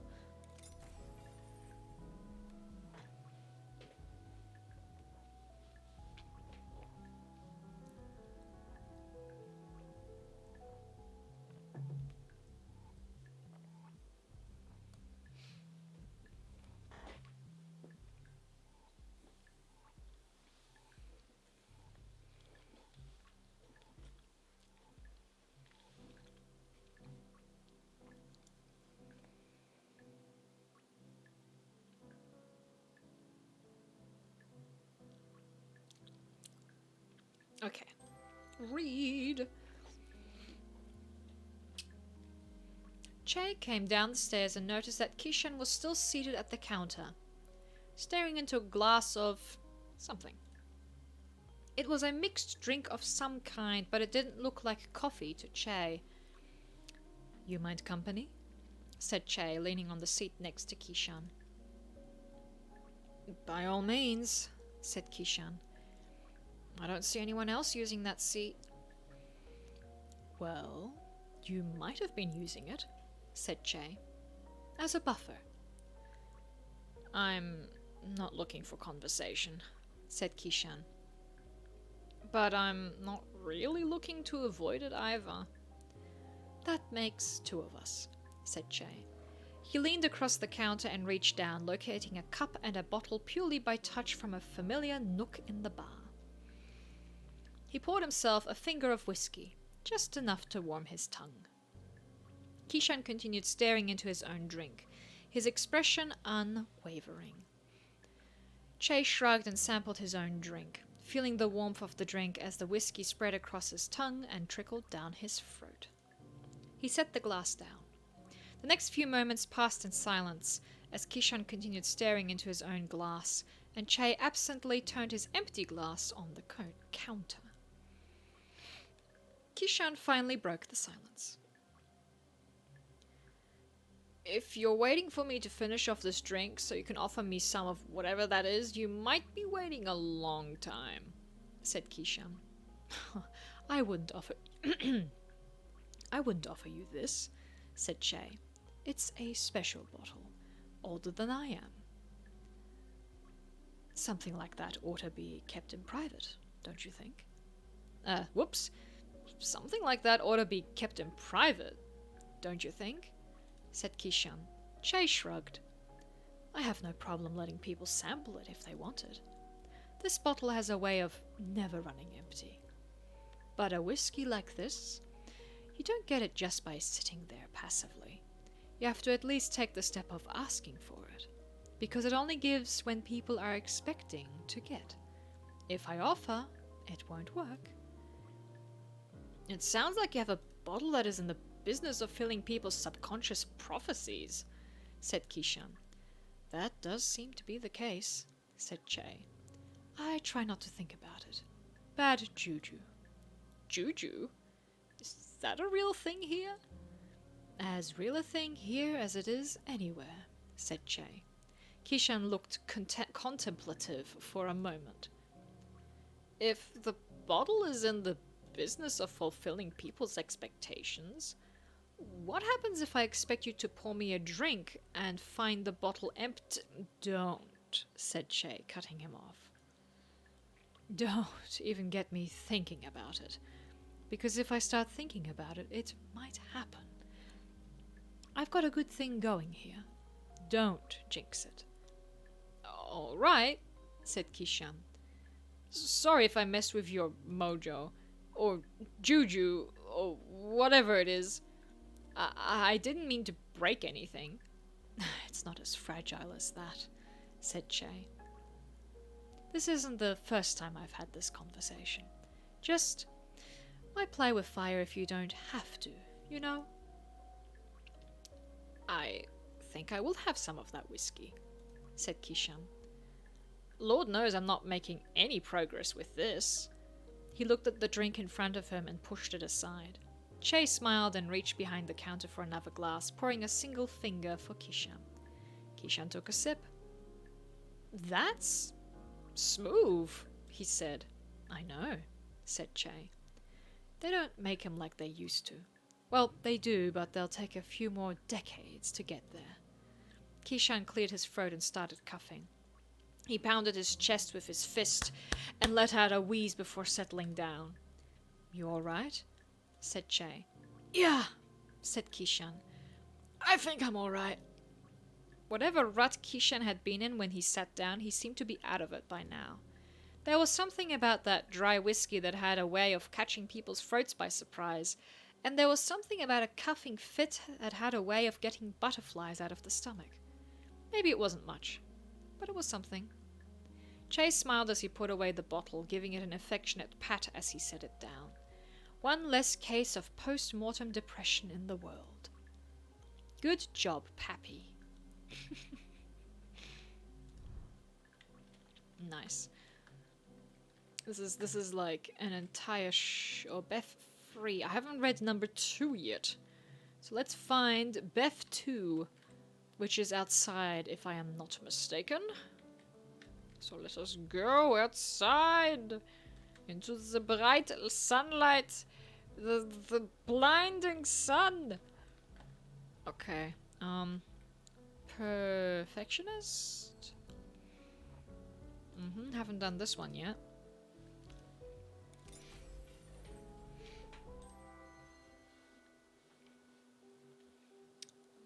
Maddie studied the gentleman at the counter as he raised his glass appraisingly. Her eyes narrowed on the drink in his hand as he took a sip. There was something in the way the man carried himself that irritated Maddie. She was irritated, not mad. Nothing he had done was rude or otherwise improper. If anything, the thing that bothered her was the fact that he seemed too proper. Oh, you can't have that with Maddie being a constant troublemaker. Nuh-uh. The way his hand rested on the counter felt very deliberate. There was nothing lazy about the way he sat, perfectly upright, or what he did with his hands, one on the glass, the other resting deliberately on the brim of the top hat he had placed on the counter when he walked in. Top hat. No, he said. I'm afraid that's not it. He set the glass down. Was that better or worse than the previous one? Said Maddie. Closer, I think, said the man. But it's hard to tell. You just know it when you taste it, you know? Yeah, said Maddie. I know. She picked up the whiskey bottle and began pouring another drink, this time 7 parts whiskey to 4 parts water. She was using the glass that she'd discreetly marked with measuring points, and she was confident she was pouring to within a centiliter of precision. She slid the glass over to him. Try this one, she said. That's still not it, said the man. It's a fine drink, though. I'll gladly finish it. Let me try one more time, said Maddie. I assure you, this is a fine drink, said the gentleman. What I experienced in what I experienced in London was, I'm sure, a once-in-a-lifetime experience. I would be completely unreasonable for me to expect you to replicate it here. A good enough drink is perfectly good enough. Something in the way he said good enough made her even less willing to give up the fight. She grabbed the whiskey bottle and was about to begin pouring again when she felt a tap on her shoulder. Che. Can I have a word with you? Said Che. Shoot. In the back, said Che. Maddie followed Che into the kitchen. You've got to stop trying to make the perfect water mix, said Che. You're not cracking some code here. What that guy considers the perfect whiskey is not going to be some perfect formula that will work for everyone from here until the end of eternity. Different people have different tastes. I'm aware of that, said Maddie. So why won't you give it up? Because I want to give him the perfect drink, said Maddie. He already got the perfect drink in London 20 years ago, said Che. And every day that passes just makes the memory of that drink more and more unrealistically impressive. I know, said Maddie. That's why I have to make the perfect drink. I don't understand, said Che. Che, that perfect drink in London 20 years ago, the one that he still remembers to this day as the best drink of his life. People are supposed to have memories like that about this place. This is where it's all supposed to come together. And that's why you can't back down? I can back down, but I'll find it very hard to forgive myself if I do, said Maddie. Can I tell you a story? No, wrong voice. Can I tell you a story? Said Che. Is this story going to suck? You won't know until I tell it. Sounds like a good reason not to tell it then, said Maddie, crossing her arms. I used to be a logger, said Che. You worked with lumber? You never told me. I did tell you that I worked a lot of odd jobs, said Che. And I figured that alone would be enough to communicate that I'm full of anecdotes about a large variety of subjects, even after you've known me for many, many years. I've lived a lot longer than I've known you, so it's not like I could convey everything I've ever experienced in the time I've known you. Au contraire, said Maddie. Conversation allows you to compress experiences. You could compress an entire day into an answer to the question, so what did you do today? You're right, said Che, but I don't like reducing big experience to short, pithy statements about what I've done. I already feel dirty just about saying I used to be a logger because there's so much more to that experience than the job title. And I'd like to tell you more about being a logger, if you'll let me. All right, said Maddie. Tell me about being a logger. I was a logger for 2 weeks, back in... Wait, 2 weeks? You were a logger for 2 weeks? It sounded to me like you were a non-logger who engaged in logging activity for 2 weeks. Logger is a title. You have to earn that shit. All right, said Che. Point is, I learned a thing or two about logging. A thing or two, and probably not much else if it was only 2 weeks. You're right, said Che. Luckily, I only need to tell you one thing. Oh boy, said Maddie. I can hardly wait. What's the one worthwhile thing you learned about logging during those 2 weeks? When you're cutting away at a tree, you actually have to cut away a lot of wood in order to weaken it enough to fell it, said Che. That is, you're not merely cutting a gap in the tree, you're actually removing part of the tree to weaken it. Yeah, I kind of figured, said Maddie. That's why partly cut trees have a notch in them. The logger just has to keep making the notch bigger until the tree collapses. Wrong voice. The logger just has to keep making the notch bigger until the tree collapses. Was that your lesson? You're not acting like yourself, said Che. On the contrary, said Maddie. I'm behaving exactly like myself, and that seems to bother you. Che grimaced. You're right. Can we still play at being teacher and student? Maddie sighed and put her back against the wall, looking down. Yeah. All right, said Che. He did his best to grin. Maddie gestured for him to go on. You were saying about cutting trees. Ah, right, said Che. You need to create a notch. But to create the notch, you're removing part of the tree. You're taking a chip out of it. Uh-huh. It's really easy to get caught up in that when it's happening, said Che. When chips are flying everywhere, the last thing you want to focus on is that big tree that's just standing still. You see a chip flying off somewhere, and your eyes and, more importantly, your attention naturally want to follow it to see where it lands. And that's when you start to miss with your swings. The secret to logging is that you can't pay too much attention to the chips. Some of the chips are going to land at your feet, some of them are going to fly off and harmlessly hit you in the chest, and others are going to disappear from your field of view. But you just have to focus on the tree. Focus on the impact you're making, not the trees. That's the secret of it. You need to focus on the big goal. Thank you for sharing the secret of logging with me, said Maddie. Though it can't be too well kept a secret if it's knowledge shared by people with only 2 weeks of experience. So, is that it? Said Maddie.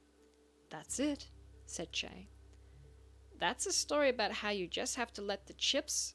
That's a story about how you have to let the chips fall where they may. Thanks for that bit of folksy wisdom, said Maddie.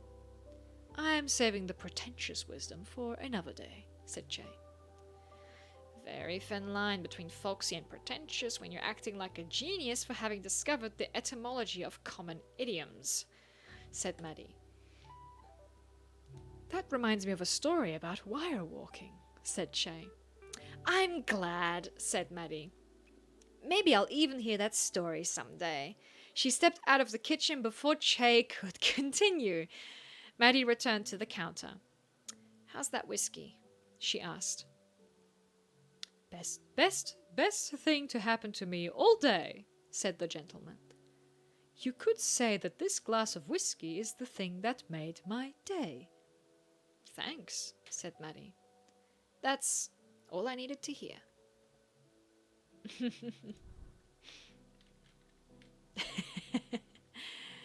There we go. Oh, that was kind of cute. Che is full of wisdoms. Or wise assing. One or the other.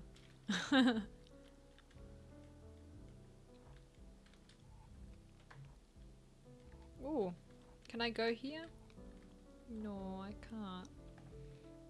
Sad face. I can't break the map. I can't fall through the map. What a true loss. A disaster. Alright. Ashley's inventions. Oh, I think we opened this one. Nope. We've already opened that one. Where is the Beth story? There's Beth story number 2. Is she gonna kick some butt? Is she gonna kill someone? Is she gonna get killed? Oh boy. Beth swung her knife in a horizontal slice, and the crowd let out an ooh. Not too loud, she said.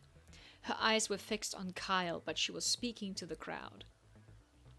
Last thing we want is someone coming down here investigating a noise complaint. She heard a few grumbles in the crowd, but they quieted themselves.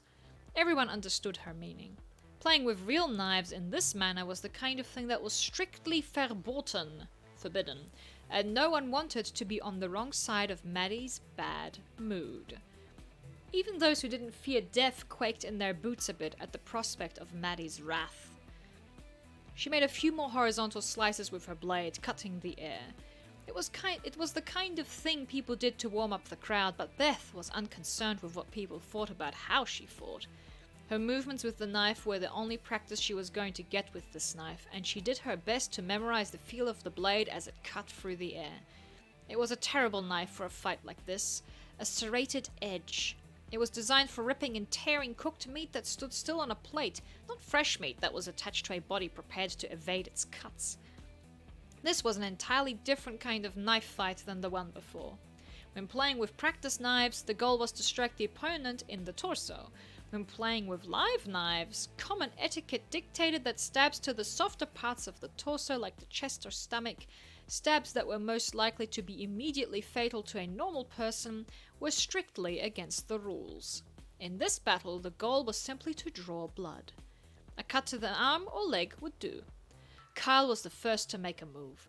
He tried to feint to the right before hopping back to his left foot and swinging at her. But he made such an obvious show of telegraphing the attack that Beth had stepped out of his way well before his attack came. Kyle grinned. I guess I'm not going to outsmart you. Beth kept her steely gaze trained on Kyle's right hand, the one that held the knife. Well, he said, I guess I'll just have to outspeed you. This time he stabbed straight forward with a thrust of his arm. It was the first time he had made an attack without fully committing to it by moving his feet. Beth had been afraid that he might try this. Kyle was nearly half a meter taller than her, and he had finally figured out that his longer arms gave him a tremendous advantage against Beth and her shorter reach. The stab was directed at her shoulder, and she managed to duck out of the way fast enough, but there was no time for her to offer a counter swing before Kyle pulled back and stabbed again, this time attempting to strike at her, at where her arm had been had she not moved just a moment sooner. Beth backed up, giving Kyle space and hoping to bait him into making a bigger attack, but he seemed content to continue attempting the one tactic that had come close to working for him.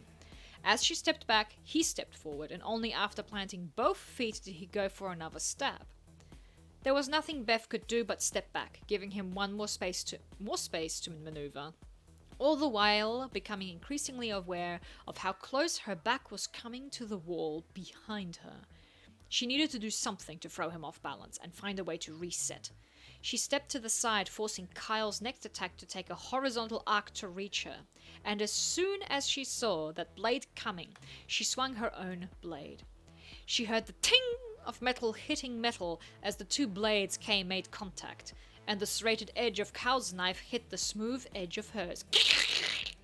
They stayed like that for about half a second as Beth kept forcing Kyle's knife to the side, and with their knives still locked, she strafed around him until her back was no longer against the wall, placing the two of them on equal footing. This would never happen in a real knife fight, Beth thought to herself. She had been saved only by the serrated edge of Kyle's knife. He grinned, apparently enjoying the moment. Yes, Kyle, we're doing it just like in the movies. I know that when you think of a knife fight, you think of two swords or two Jedi facing each other with blades locked. But it's not supposed to go like this, and right now you're about to lose the biggest edge you had. She finally slid her knife out of the lock, releasing Kyle, who seemed completely oblivious to the fact that their footing had changed. He was so bad at this that he didn't even have an awareness for what it meant to have her with her back against the wall. But what Kyle lacked in brains, he made up for in physical size, and Beth was still left with the problem of how to get around his reach. Kyle was doing too good of a job of controlling the space between them. She couldn't go straight for his chest like she had before, not that she intended to strike him in the chest. She hadn't forgotten the rules. His reach made it equally difficult to go around him. Going over him was certainly out of the question, which meant that her opening had to be from underneath. A stab to the groin would certainly be against the spirit of the rules, but she might be able to get a good shot at his legs if she got close enough to the floor. But there was no way to get under his arms from a standing position. If she was going to attempt a leg strike, she would have to commit to it. She needed to create an opening. She feinted sideways towards the wall.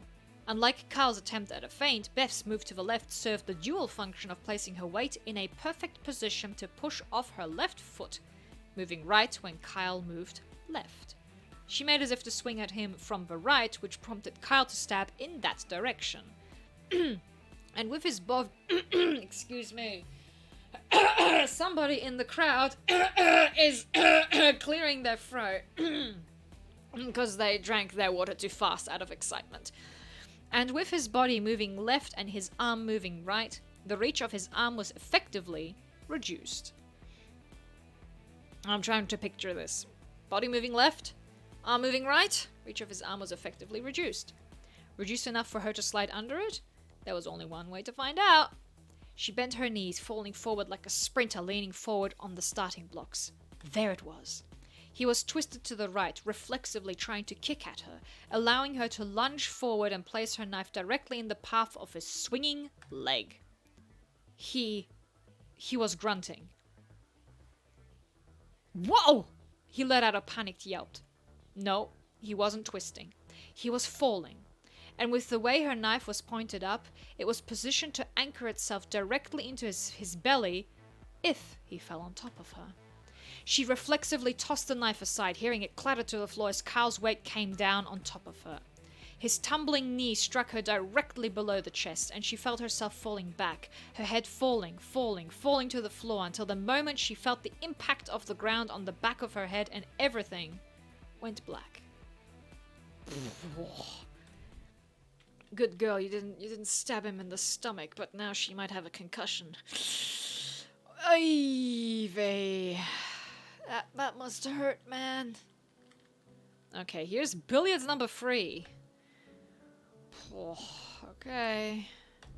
Whoops, sorry. Didn't mean to return, I meant to unlock. Read. Maddie came up the stairs to see Thomas standing over a sobbing Brad. Thomas looked over at her and she beckoned him over to the stairs. "Excuse me," she said. "Can you come downstairs for a moment?" Thomas looked over at Brad, who was sitting on the floor, face in his hands. He nodded to Maddie and followed her downstairs, leaving Brad to sort himself out in solitude. Maddie slid behind the bar and Thomas sat down in front of her. "What are we doing here?" said Thomas. "Getting you away from him," said Maddie. "I think he needs a few moments alone to get it all out. Some people like to cry with others, and others like to cry alone. He doesn't strike me as the kind of person who likes to cry in front of others." "All right," said Thomas. "Can I get you another beer?" said Maddie. "I think I've had enough for one night," said Thomas. "What did you tell him?" said Maddie. "Do you need to know?" said Thomas. "No," said Maddie. "But I think you're struggling to figure it out yourself, and I think you might have an easier time understanding it if you try to explain it to someone. I'm the only one here, so..." She shrugged. "You can think inside your own head, or you can think it out loud. If you want the latter, I've got ears." Thomas leaned forward, placing both elbows on the counter. "I think I will have that beer, actually." "You got it," said Maddie. "What do you think I said to him?" said Thomas. "Are you asking me to guess?" said Maddie. "Yup," said Thomas. "I'm guessing he's the sort of kid that carries around a lot of painful truths," said Maddie. "I'm guessing you told him a truth that turned out to be painful." "I think you may be right," said Thomas. I think maybe I tell the truth too often." "I've got nothing against the truth in principle," said Maddie. "But not all truths have to be told." "Do you suppose I ought to make up a story for him?" "I don't exactly understand what's going on between you two, but he obviously cares what you think of him. He wants to impress you. But I think a false compliment would sting even worse." "So what do you think I should do?" said Thomas. "The kid thinks I'm a damn hero or something." "I think sometimes it's okay to give people what they want, and not necessarily what you think they need. I get the impression that this would be his last chance to get that from you, too. You might be right, said Thomas.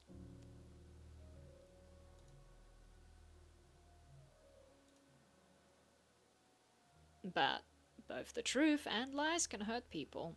They can also build people up, making them feel better. When you tell a lie, you're the one that has control. You can lie to hurt people, or you can lie to help them. Sometimes you hurt people without meaning to, but no matter how it turns out, it's on you. He sighed.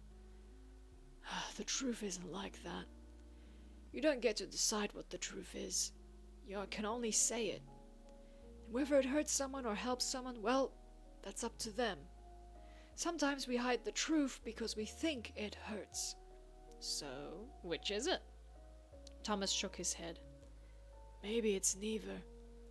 Maddie poured Thomas another Guinness. Lies of omission are lies too.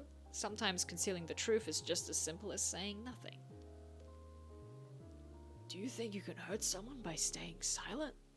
Maddie set the glass down in front of Thomas. Do you think the truth hurts more?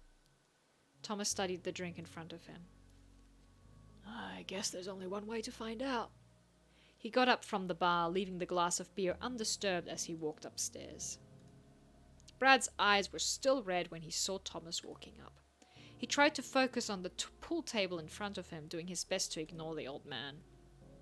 It worked until Thomas put a hand on Brad's shoulder. Brad, do you know what the difference between us is? Brad shook his head. You played for glory.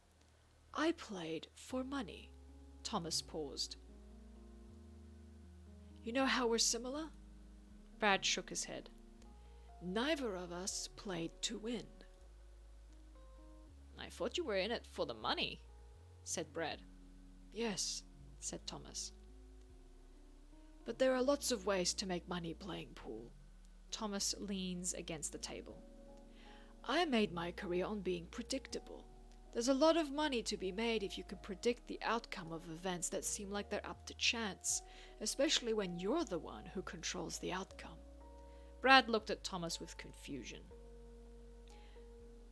Every single year I made the finals, I was favored to win. Betting odds were in my favor. I lost every time. Do you think that I lost every one of those games because of nerves? He shook his head. I played pool for less than 10 years, but I managed to make enough money in these few short years to retire. Do the math, kid. That money didn't come from tournament earnings. Brad let out a low whistle and looked at the famous Thomas Walsh with new eyes. You're not the man you think I am. Brad shook his head. I don't believe it. The old man turned away from him, almost like he was afraid to look Brad in the eye as he said it. Like I said, I have no regrets. I played for money, and as it turned out, that was the right decision for me. But for you, I can't imagine anything better than playing for glory. You're still a great pool player, said Brad. No one can take that away from you. And you're a champ, said Thomas. That's something I don't have. You play from the heart. Well, maybe if I'd done the same, I'd have a title to my name as well. Thomas leaned against the table and nearly collapsed onto the floor. Brad caught him. The old man huffed a bit as he struggled to his feet. Plus, you've been drinking those fake beers all night. Maybe I ought to take a page from your playbook next time. Had enough pool for one night, said Brad. Yep, said Thomas. As they walked down the stairs, Thomas stumbled on the bottom step and Brad caught him. Feeling okay, old man? I won't be driving home tonight, that's for sure, said Thomas. Brad chuckled and the two of them walked out of the building. On the bridge out of the terminal, Brad looked at the old man, who barely seemed able to support his own weight. There was so little left of him, and yet the man could play. You're still an ace, said Brad. You don't keep up that level of skill without a lot of practice. Thomas said nothing. You kept on playing, even if you retired. You say you didn't play from the heart? Bullshit. Thomas just smiled at him through weary eyes. At the end of this bridge, Brad paused at the threshold. I guess this is the end, said Brad. I guess so, said Thomas. They exited the terminal, and moments later only one man remained standing outside as the other dissipated from existence, gone to meet whatever awaited him after death. Thomas raised an arm. Taxi! Brad was the one who died. That's sad. So that story actually wrapped up quite well. It just started a bit clumsy. Cool. Alright, let's keep searching for more stories. Stories to tell. What else can I find? Oh, this is bluey. What else can I find? I wanted to read Beth number 3, so let's go all the way down again. All the way down.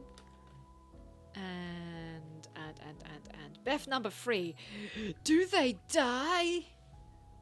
We'll find out. Is she dead? What the hell is going on down here? As Maddie descended the stairs, the huddle broke, revealing a girl sitting on the floor, looking dazed. The man leaning over her spoke. Beth, are you... I'm fine, said Beth, swinging her arms around, clearly only barely aware of her surroundings, but aware enough that she didn't want to give off the appearance of not being completely in control of the situation she was in. Maddie got down on the floor next to her. You're bleeding. Excuse me, wrong voice. You're bleeding. Beth touched the back of her head, then looked down at the pool of blood. Sorry, I must have fallen and hit my head. After doing the grandpa voice for so long, I'm just defaulting to that now. Okay. Sorry, I must have fallen and hit my head. Maddie looked up. You, big guy, go upstairs and ask Che for an ice pack. She helped Beth sit up. You can see okay? Yeah, said Beth. Just a little dizzy. Maddie inspected the wound on the back of her head. Doesn't look deep. Just broke the skin. Good news, kid. No permanent brain damage for you today. Beth apparently had enough control of her senses to roll her eyes. Lucky me. Of course, I'm questioning whether you weren't already brain damaged because I'm guessing those 2 knives on the floor have something to do with your present condition. Maddie looked up at the several members of the crowd that was sitting by, nervously and passively watching. Am I wrong? She paused. I'm not hearing any denials. Come on, people. 2 actual rules, and you managed to break both of them in one night. The man Maddie had sent upstairs came back down with an ice pack she had requested. Chase said he can bring first aid if... Not necessary, said Maddie. Here, she said, handing the ice pack to Beth. Hold that against the back of your head. I'm not sure if it does anything to blood flow, but it'll at least numb the area. Why would I want to be numb? Better than being in pain, said Maddie. Then again, I'm talking to someone who just decided that a fun way to spend an evening would be trying to avoid the wrong end of a steak knife. Maddie scanned the rest of the group.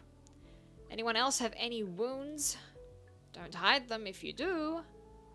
It's just me, said Beth. No one even got cut. And no one's going to get cut, said Maddie, looking up and speaking to the crowd. Come on, people. I don't care who you are. As long as you're here, you have real blood, and I can't have you bleeding all over my floor. You can't just wash blood stains out of a wood floor. Maddie pointed to the staircase. I think you should all find something else to do. You can stick around upstairs, but if you cause any trouble, we do have ways of removing you, and no one wants that. Some of you, this might be your last night here. Don't force us to put it to a swift end. Everyone shuffled towards the staircase, including Beth, who had managed to stand up. Maddie grabbed her by the arm. Not you. You're not moving until that wound on the back of your head stops bleeding. It already has, said Beth. Let me see, said Maddie, examining the wound. Sit back down. Beth obeyed and took a seat, cross-legged on the floor. Maddie crouched next to her and began cleaning and dressing the wound. Why do you do this? Said Maddie. Beth countered Maddie's question with one of her own. Why do you have a fight club that's so formalized that there are rules posted on the wall? I understand why people do it in general, said Maddie. People spend time without a physical body, and when they get it back, then want an adrenaline rush. They want some kind of thrill. What I want to know is, why you?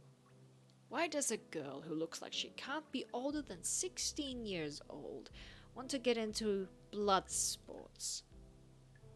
You don't know what it's like, said Beth. I know what it's like to be a teenage girl, said Maddie.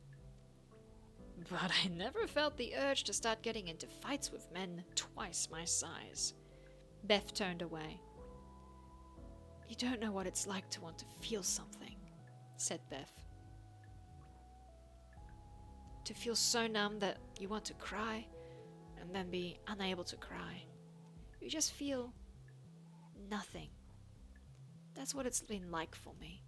I just wanted to feel something. I just wanted to feel like I was alive for a change. Spoiling for a dose of pain to escape the numbness, said Maddie. I'd agree if you didn't say it condescendingly like that. Getting punched, not enough pain for you? I wanted it to feel real, said Beth. Beth looked at the ice pack and felt the back of her head, which seemed to have stopped bleeding. You want to know the truth? I wanted this to happen. That's why I came here. Maddie shook her head. I can't empathize. It's clear that I've never gone through what you have. So, in the absence of empathy, the best I can offer you is my sympathy. Are you done bleeding?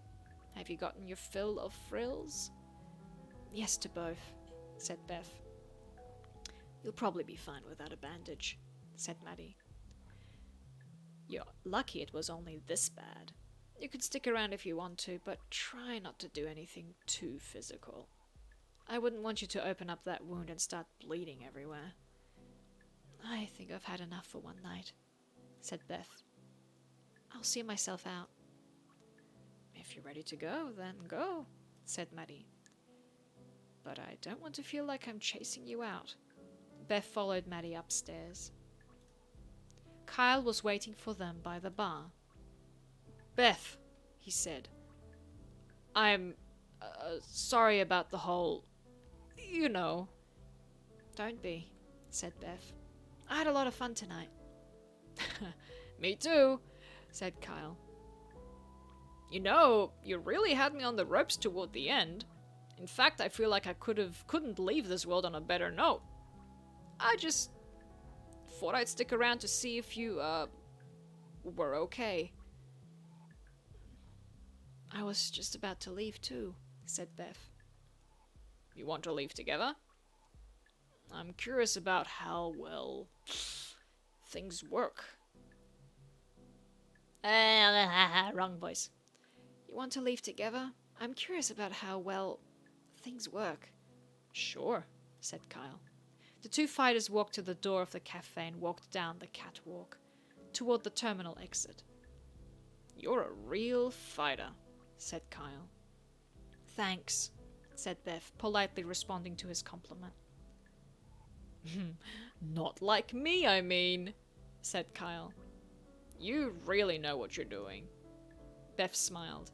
Kyle wasn't praising her just to praise her. He had actually noticed her skill. Where'd you learn to fight like that? He said.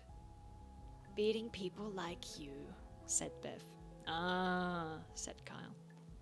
I guess I'm just the last in a long line of guys who had no idea what they were doing. Hopefully not the last, said Beth. They reached the end of the terminal, and Kyle got ready to step out. Hold on, said Beth. Shall we do this together? Kyle blinked. Sure. All right. On three, she said. 1, 2. On three, they both stepped over the threshold. Beth stumbled onto the street and looked around her. Kyle was nowhere to be seen, somehow vanished from existence. Beth looked over her shoulder through the still open door and paused a moment before pulling out her phone to call for a ride. Oh man. He was dead, and yet she was nice enough to like not stab him. I felt for that character. Beth reminds me of one of my own tough chick characters. Fights for the heck of it. Okay, judgment number 2, which is with Ned. A Ned story. Heck yeah. The first judgment story was, what did they do? Ned was trying to get Che to be a translator for him, who refused. Then tried to get Maddie to do translating for him, who also refused, but much quicker. And now he's like in a bit of trouble with both of them. Because he like made a "what's wrong with you people" comment, and they were like, "What do you mean?" And he's like, no, I didn't mean like you, I just mean you too.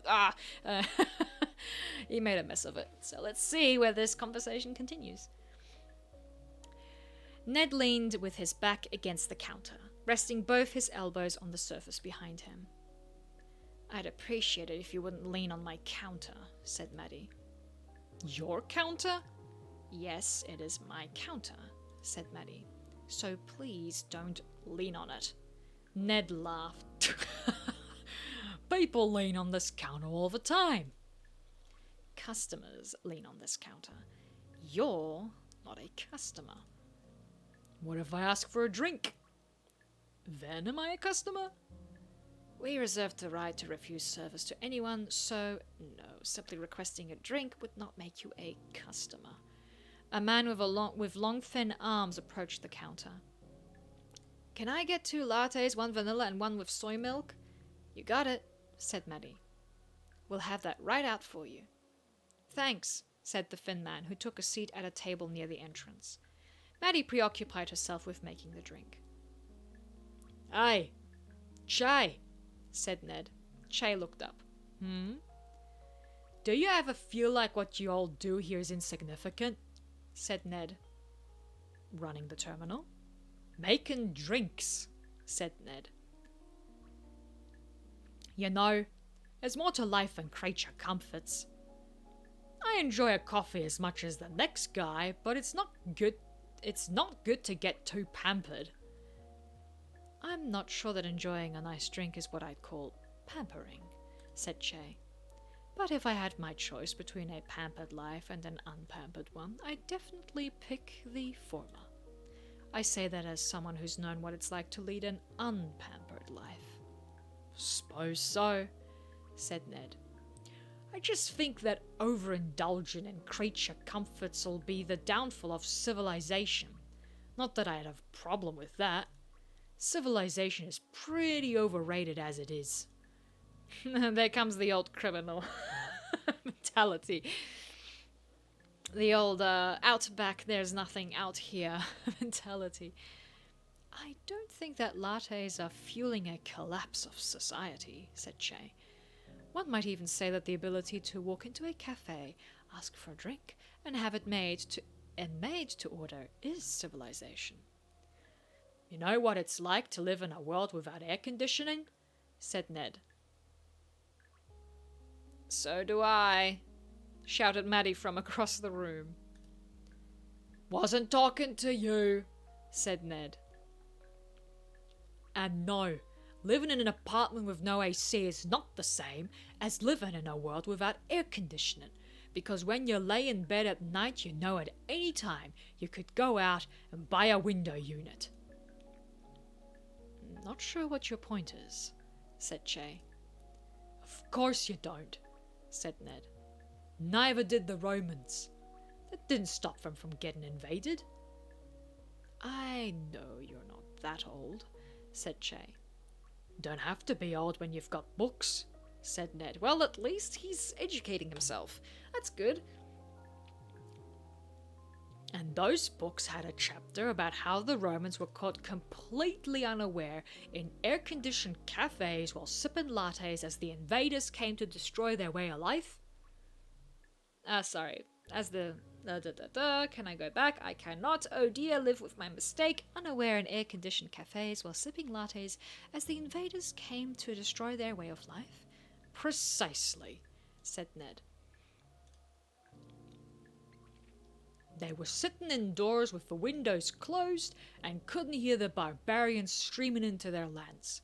One moment you're sitting down for a recliner, the next you've got a spear through your chest.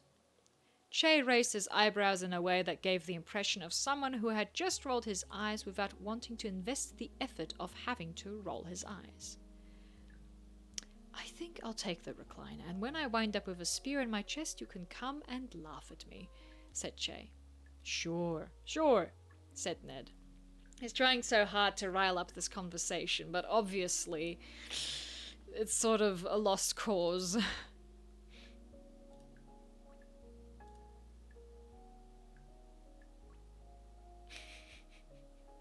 Like I said, I've got no dog in this fight. I'm not offering advice, just judgment. You can go on doing whatever you want, and I'll keep thinking less of you for it. Che glared at Ned. And wrong voice again. Said Ned. Not that I judge you. You know that what it's like to have a hard life. I can tell from the calluses on your hands. You don't get those by accident. Ned lowered his voice and glanced at Maddie. No, it was the same. It was the correct voice. Oh man, I don't like these quotation marks. Let's try that again. Said Ned. Not that I judge you. You know what it's like to have a hard life. I can tell from the calluses on your hands.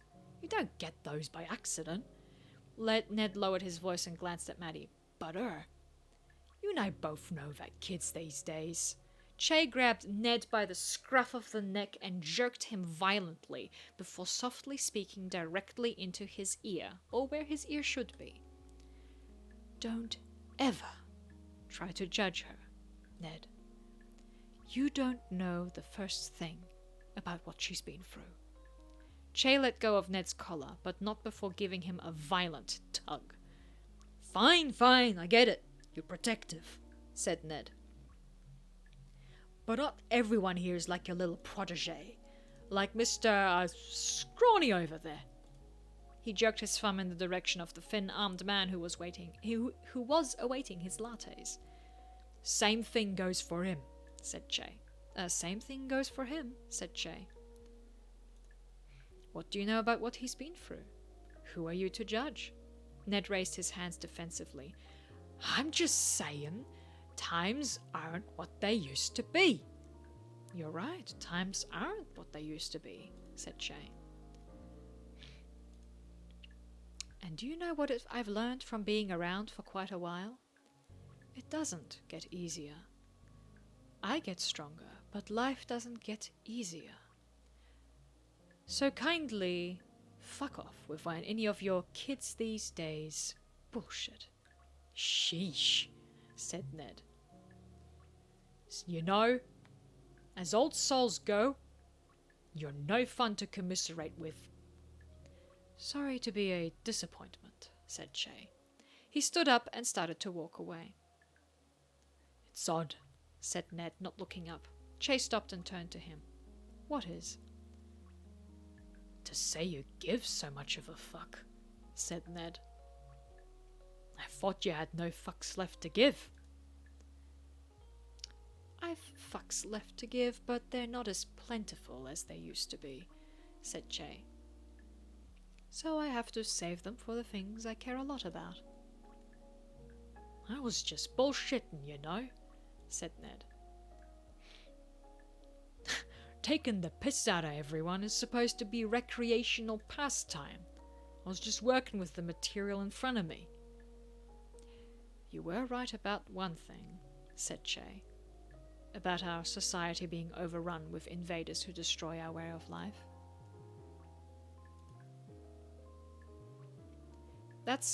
That's quite an about face.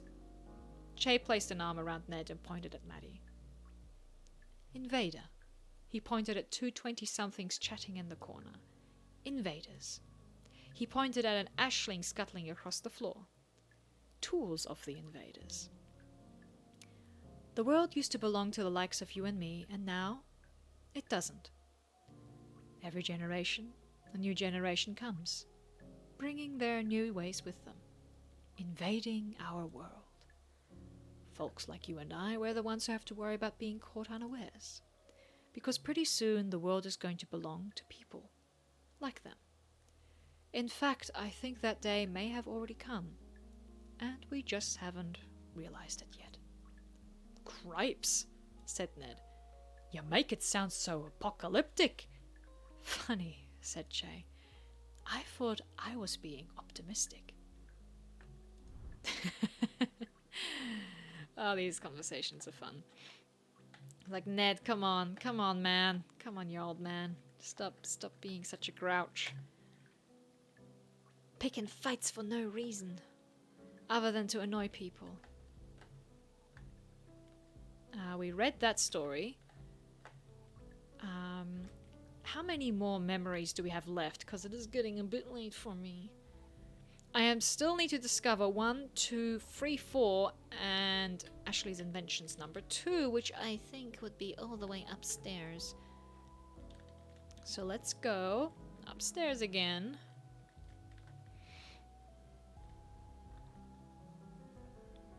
And duck into here. We read that one. This is Ashley Inventions number 2. Whatever stuff has she cooked up.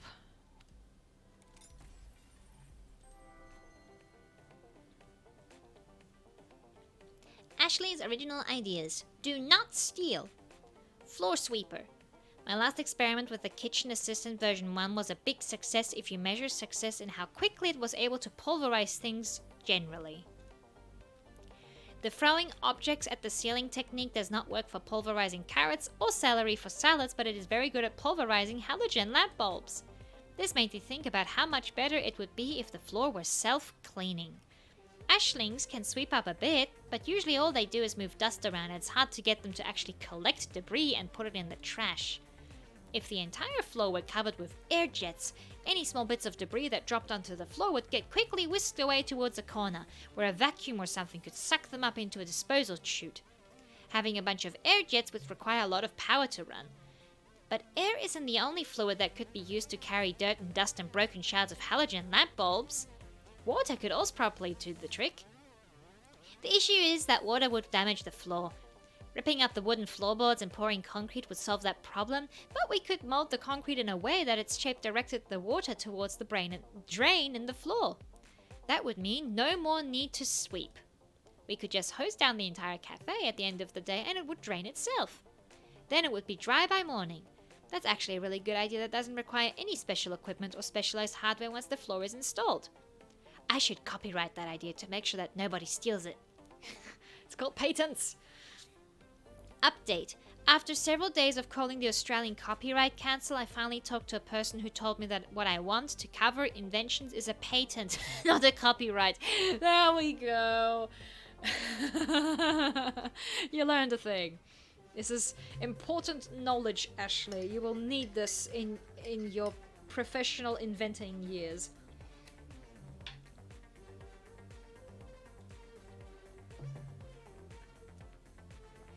After several more days of trying to contact the patent office, I was told that someone already used my idea. I wonder if it's possible to sue someone for stealing your idea before you came up with it. It's pretty unfair that I'm not able to patent an idea just because I'm too young to have had the idea before someone else claimed it. Knife Retriever version 2. Previously, I discarded the idea of using a large electromagnet to retrieve the knife that was lodged in the ceiling. My research has led me to believe that the knife in the ceiling is actually stainless steel, which contains iron. Iron is ferromagnetic, which is weird because you'd think that only ferro would be ferromagnetic, but I guess iron is too. Also, I was able to find a gas-powered generator that could supply enough power to run an electromagnet for a short period of time, so I don't need to worry about the circuit breakers. For gas powered generator. Okay. It requires a lot of gas, but luckily getting the knife down only requires running the electromagnet for a short period of time. I created the electromagnet by spooling a power cable around a piece of iron. The good news is that the electromagnet is great at pulling knives from where they are. The bad news is that I pulled all of the knives from the drawers that were within a meter of it when I turned it on. Also, the knife in the ceiling wasn't effective because it was too far away. I looked it up, and magnetic attraction follows an inverse cube law. I'm not sure what the opposite of a cube is, maybe it's a sphere, but the more I think about it, the more it makes sense that objects further away aren't pulled as strongly by a magnet. The Beseecher 5000. After my lack of success with the knife retriever version 2, I asked Che for help and he lifted me up so I was able to pull the knife from the ceiling. He asked how long it had been up there and I said, not long, and he said, more than a day? And I said, oh, it wasn't up for a day, which is technically true. I'm glad that asking Che for help succeeded, but I think in the future there needs to be a way to automate the process of asking Che for help. I think I need to create a robot with speech capabilities that is capable of asking for favors. Then I could have the robot ask for favors on my behalf. I think this is a good idea, because usually when you ask someone for a favor, then you owe them a favor afterward. But if it were a robot asking for the favor, then the robot would owe the favor, not you. Then the person would ask the robot to do them a favor and the robot would say, sorry, I am only capable of talking to people, not doing tasks. Then if the person asked the robot to ask you for a favor, the robot would say, I'm sorry, my battery's running low, and then it would self-destruct. It would be expensive to build a new robot every time you had to ask for another favor, but it would be better than having to owe someone a bunch of favors after they helped you. Ah, I love your logic, Ashley.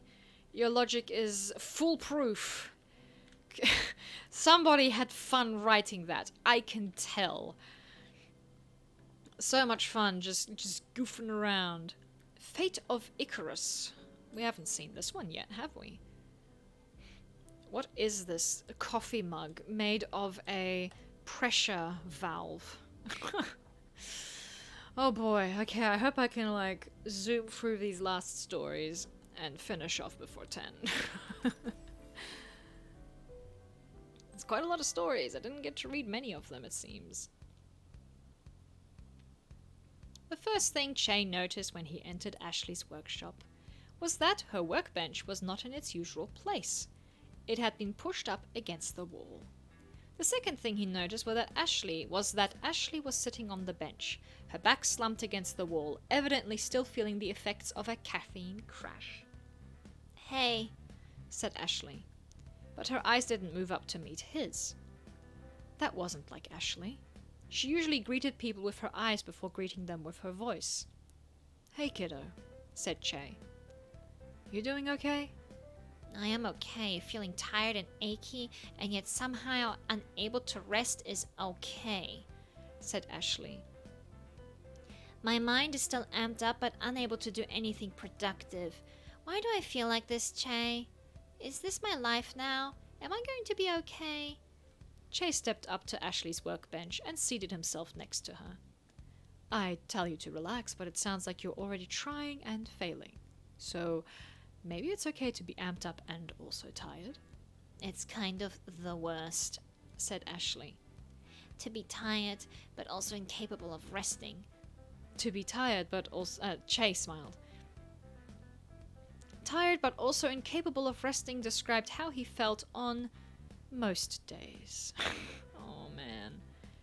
It had become such a familiar part of his condition that he forgot what it was like to be young, to have the kind of energy that Ashley always seemed to be brimming with.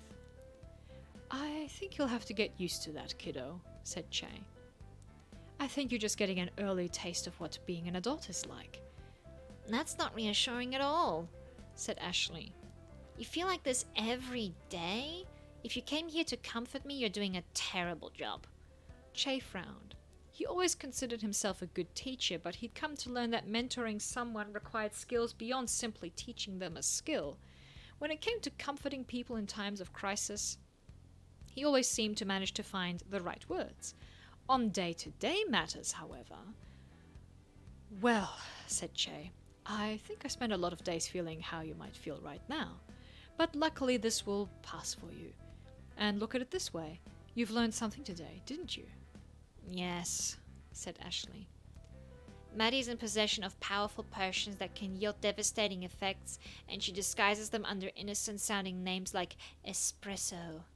Che nodded, more a nod prompting her to continue than to display approval. But also... also, you have a terrible bedside manner. Well, but you weren't forced to drink the coffee, were you? No, I did that myself, said Ashley. Is that what you wanted me to say? You were right, Che. I tried something new for the first time, and now I get to spend the rest of my life regretting it. Try a few hours, said Che. I'm pretty sure the regret will wear off as soon as you recover from this caffeine crash. After that, hopefully it will be codified in part of your brain that hesitates just a little bit when you're tempted to ask for a third or fourth espresso shot. Ashley continued looking straight ahead. Point remains. Trying new things can be hazardous to your health. He says, point remains, trying new things can be hazardous to your health. Actions have consequences, and the consequences can feel real bad. She opened her mouth and made a noise that was halfway between a gasp and a yawn, like someone who had too much carbon dioxide in their bloodstream and didn't know how to correct that problem without making a face that resembled a fish. Thanks for the lesson, Che. I'm never going to try ingesting anything new ever again. Che frowned again and tried his best to course correct back to something that resembled a useful lesson. That's nice and all, but I don't think that avoiding new and novel drinks is going to protect you from ever encountering harm again. Right, which is why I'm not limiting it to drinks, said Ashley. No new foods. I've got a decent enough palate anyway. I think I'm good sticking to the same dozen or so meals for the rest of my life. Che looked at Ashley and hesitated for a moment. He wasn't sure what words of wisdom he could impart to the girl, but he was pretty sure that words weren't the only way to get someone out of a slump. Ashley, stand up. He stood up himself, for fear of looking unwilling to follow his own advice. Why? Said Ashley. Because you can. I can't, said Ashley. All the more reason to stand up, said Che. You should stand up to prove that you can. And if you can't, well, that's good to know, too. Ashley groaned and twisted so that she was lying down on the workbench. Che was about to object, but then she started rolling off the workbench and plopped onto the floor. Ouch. Che watched Ashley, not reaching down to offer her a hand. If she was capable of saying ouch, she was capable of asking for help if she needed it. Several painful moments later, Ashley lifted herself off the floor and shuffled backward until she was leaning against the wall next to her workbench. See? You thought I couldn't... See? You thought you couldn't stand. But you can. Hooray for me, I'm overjoyed, she said in a tone that was clearly far from overjoyed. You can sit down if you'd like to, said Che, sensing that standing was actually a non-trivial feat for Ashley at this moment. She hopped back onto the workbench, but this time sat perched at the edge with her legs hanging over the edge, rather than slumped back with her back against the wall, like she had been when he had first walked in. That was a good sign. I don't want one bad experience to kill your sense of adventure, said Che. Look at where my sense of adventure has gotten me, Che. I flew too close to the sun, and now that I'm on the surface of the sun, the lights are all bright, and I feel hot and tingly all over, and I feel tired like it's summer all the time, and I really don't like it. I'm just like Icarus. That's not how the story of Icarus goes, though, said Che. Isn't it? Icarus didn't fly to the sun, said Che. His journey was limited to our atmosphere. He just got too close to the sun, and his wings melted. Ashley raised an eyebrow. Oh, is that what happened? Now, the part of the beginning of the story where Oh, is that what happened? Now the part of the beginning of the story where his dad tells him not to fly too close to the sun or his wings will melt makes a lot more sense. Classic foreshadowing. You're forgetting a part of the story, though, said Che. Icarus's father told him not to fly too high, or the sun would melt his wings. But he also said not to fly too low when crossing the sea, or his wings would get wet, and he would sink and drown. Wow. So Icarus flying high was actually brilliant. His wings melted, but he managed to avoid drowning. Ashley's voice was still monotone, but she was leaning forward. Well, no, said Che. He still drowned because after his wings melted, he crashed into the sea. Ashley gave a nod of acknowledgement.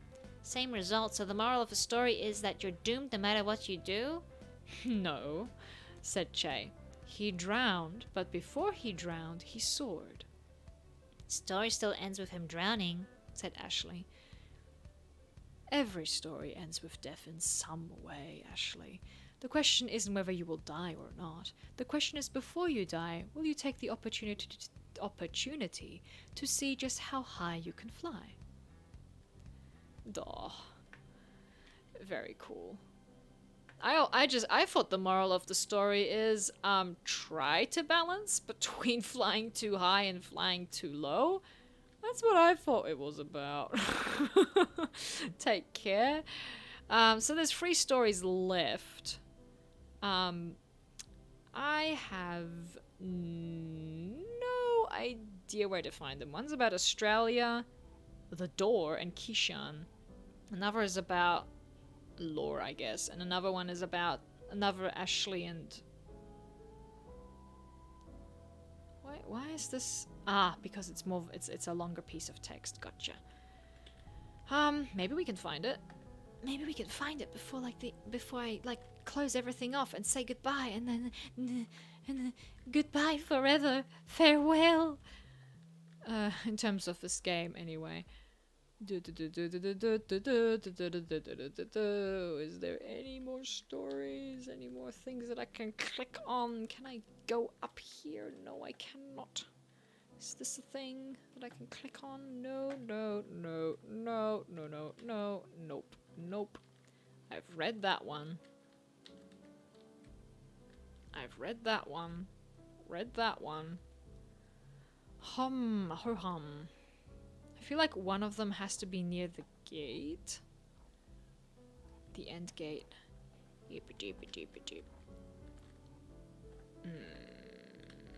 Oh, here we go. Here's one. It's a computer. Some lore. Maddie's inbox. There's no voices for this one, I hope. From Jeanette Annette, JeanB19 at yahoo.com. Spirit beacon leaking. Date, January the 25th, 2014. To admin at terminalvelocity.org. Hi Madeline, this is Janet from the location down by the docks. I believe we met in person for the first time last month. I was opening up this morning and noticed that most of your spirit juice was gone. I checked the map and saw that you're the nearest location with a spirit beacon. Most of our spirit juice was gone. I think you may have drained some of our supply. Honest mistake, I'm sure. But if you could stop running your spirit beacon during peak hours, that would be much appreciated. Thanks, and looking forward to working with you in the future. Janet. From Janet, again. Spirit beacon leaking on the 28th, which is 4 days later. To, hi Madeline, hope you got my previous message. Just wanted to give an update on the spirit juice situation over here. I had several bottles that I marked last night just to confirm the issue, and when I got in this morning the levels were below where I marked them. We're definitely losing spirit juice, and you're the only spirit beacon close enough to be affecting us. Please modulate your use to reasonable levels. I don't think this should be a problem as long as you're not running your beacon overnight. Again, not trying to assign blame here, but please be considerate to folks at other locations. Thanks, Janet. From Janet again. 31st of January, which is another 4 days later-ish. Madeline, we are draining spirit juice over here so fast that if I sit and watch, I can see it disappearing from the bottle. You're the only spirit beacon that is even remotely close to where we are, so we really need you to stop. If it's affecting us, then it's probably affecting other locations. This is completely unacceptable. Fix this now, Janet. And February the 1st. Hey Madeline, care to explain why you weren't at the terminal today when I showed up? I spoke with a girl named Ashley who said you decided to take the day off. What a coincidence. I was not impressed by the crying routine you had her do. Honestly, you should be ashamed of using a child's fake tears to try and hide from a situation that you caused. Turn off your beacon. I don't want to be the bad guy here, but if you don't do something, I'm going to have to get the council involved. Ah, boy. This is how she was racking up all the spirit juice. Misplaced cutlery from Clarence on February the 8th. Hi Maddie, this is Chance from the docks location. Just wanted to give you a heads up. This morning we found out that the site manager we recently hired, I believe you met Janet last month, was leaving spirit juice in untempered glass bottles that we had a bit of a leak. We ended up having a bit of a problem with some animated cutlery. We have the situation under control over here and we're mostly sure everything is accounted for on our end. Unfortunately, this started happening about a week ago, which might be enough for something to wander off far enough that we wouldn't be able to detect it. Very unlikely that this happened, but just wanted to give you a heads up in case a possessed steak knife wandered off far enough to find your beacon and decides to pay you a visit. Sorry about the situation. Rest assured that the person responsible for this won't have any opportunities to mess up anything of this magnitude again. By the way, are you planning on going to M's birthday next month? Regards, Clance. From Maddie Xiao. Subject: misplaced cutlery. October the 12th.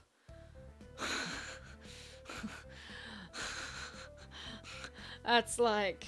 She replies to her emails like after so many months. Hi Clans, sorry I missed your message earlier. I no longer use this address. Please use contact at terminalvelocity.org for anything related to terminal business. Hope you enjoyed M's birthday party. I don't remember why I couldn't attend, but I'm sure it was a good reason. Maddie. Oh dear. Whoops. Okay, let's find the last 2 stories. It's gotta be 2 stories more that we can locate. It's very difficult to find all the stories. I swear there has to be one like around here somewhere. There has to be a story around here. This I've already read. This one that has nothing in it. There's cool blue light here, but I don't think there's anything to click on. Unless I have to look up. Nope. Hardy-dar, I'm getting kinda tired. Nope. Nope.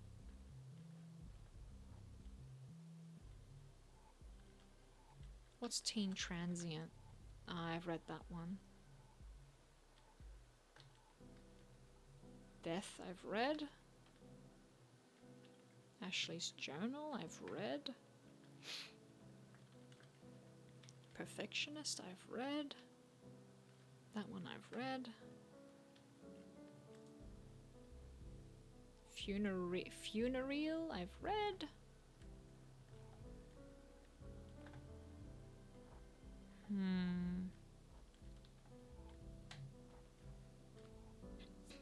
It's gotta be around here somewhere. I should probably just Google it.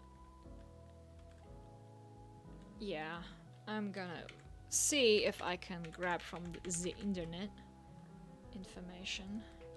Necrobarista, location of all side stories. Not sure if anyone's made a list, but it's worth a try.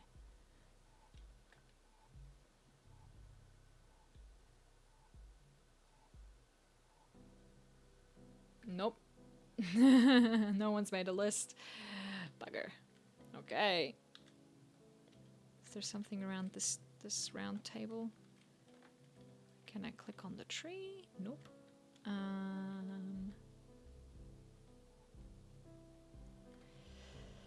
I guess we can make another trip downstairs.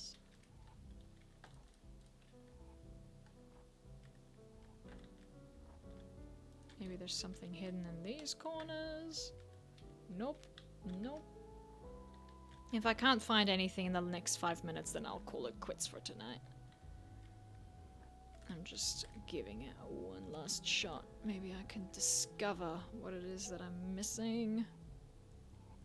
We've read that one. We've read this one, we've read that one, we've read that one. F1 we've read.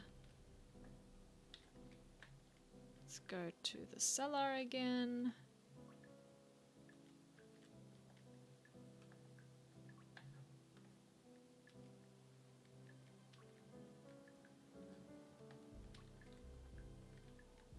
This is really difficult. Like, find all the side stories. Where are they all?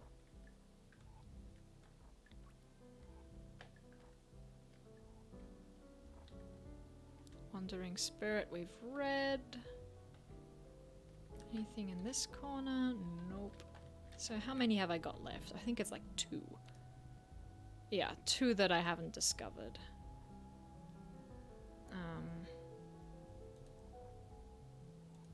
Yeah, I'm not sure where they could be. Where could they be? These last little stories. I must see it all, must read it all. Every ounce must be read and consumed.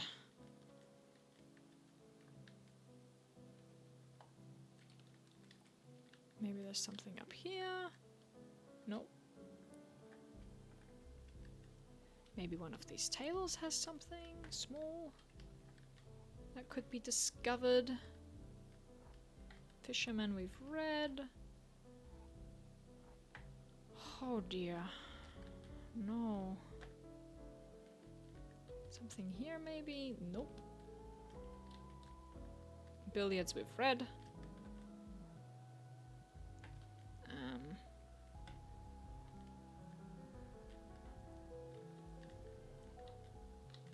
This thing? Nope. Junk? Any of the junk important? This pile? Nope. Ashley's inventions, perfectionist. No.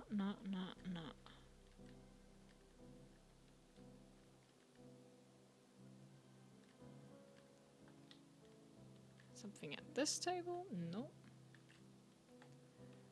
Anything on the rooftop?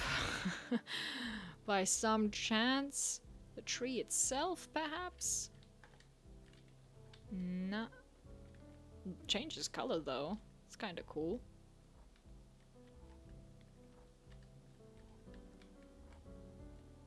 Is there a way to get up onto the second level, maybe?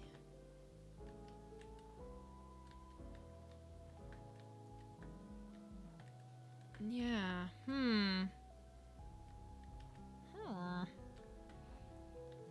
I guess the last 2 stories will remain a mystery.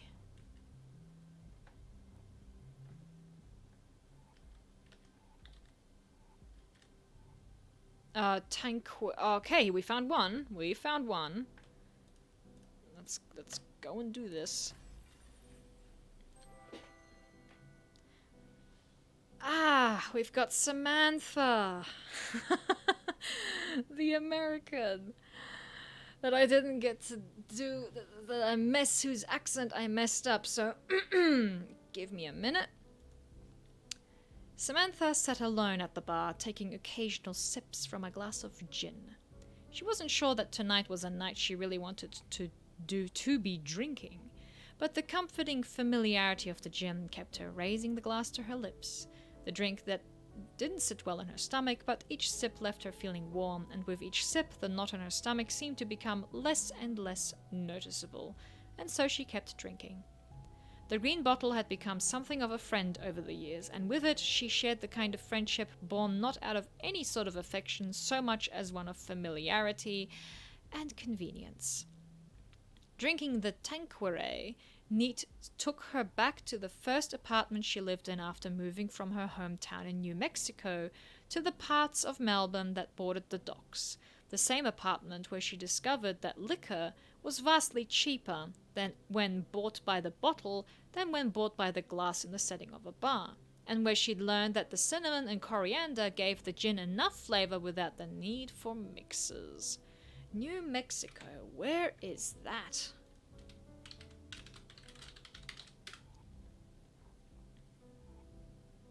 If I know where she's from, I can maybe do the accent a better job. Where is this? It is not in Mexico, I know that. But... oh, well, it is in the south. Next to Texas. Huh. Okay, so my first, like, shoddy attempt at an American accent, which I based on the only one that I can do, kind of, was the southern accent, and I wasn't entirely wrong. Probably can't do specifically New Mexico, though. I have to look up what that is. The Tanqueray was her coming-of-age drink, and consequently she enjoyed a private relationship with it. Most of the alcohol she'd consumed in the past year had been on the job, but gin was something that she kept hidden away at home for the private moments when it was only her, a green bottle, and an overwhelming sense of dread. Samantha emptied the glass, and for a moment continued to hold the empty glass up to her mouth, looking down her nose at the bottom of the glass, as if asking God for a sign that this was the time to stop drinking. She had no intention of stopping, but she figured it was worth giving the everlasting a chance to interdict if she was transgressing by drinking so heavily. No divine intervention came to stop her from raising her hand to signal Maddie for another drink. There was a small throbbing inside her ears that seemed to think it was a bad idea, but she was sure that was the result of hearing damage and not the voice of God ringing in her ears. She was fairly sure that she didn't believe in God, but something about her Catholic upbringing kept her occasionally checking in just to confirm that her suspicions that there wasn't anyone upstairs judging her on her hedonism. Still, if there was any time or place to question her lack of belief in God, a cafe that seems to exist in the borderland between life and death seemed as good a place as any to do it. Her mother had told her that it was only by the grace of God that she walked the earth, and if it wasn't a force of God that kept this cafe's doors open, it was certainly something otherworldly. Okay, well, no accents today. We have been spared. Okay, so I guess that's just one story left. Can we do this, folks? Can I get through and find the last story? Last story is always the worst to find because it's the last one. Where the heck do I find the last story? It's gotta be here somewhere. Please, let me find it and then go to bed. Let's go on with stuff. Just listen to the buzzing sound and hope that I haven't missed anything. I did this one. There's nothing here. That's a sofa. It's empty.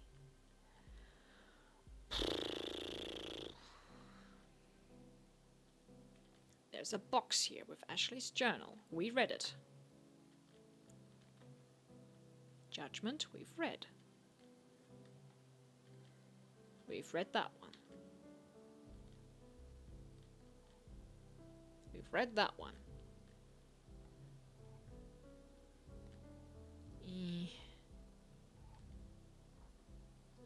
Billiards. Fisherman. Teen transient perfectionist. Beth funereal. Yeah, I don't see any more titles hovering anywhere in the sky.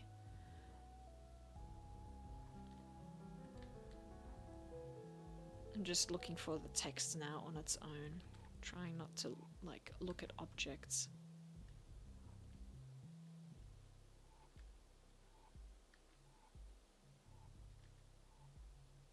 Delicate operation. Maddie's inbox.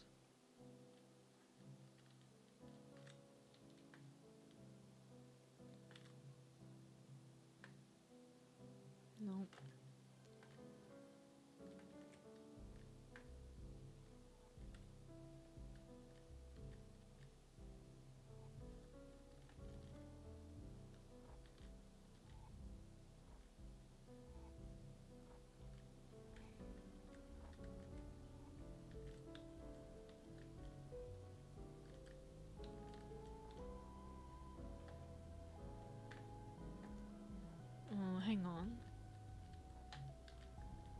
can hear something. Ah! Ha ha ha! I found it! Oh boy. Wow. In the nick of time, found the last story. Gosh. Gosh, my gosh, that was hard. Jack waited until Maddie left the counter before motioning to Che. How nice, we're finishing on the story that I started with. Hey, said Che. Can I get you something?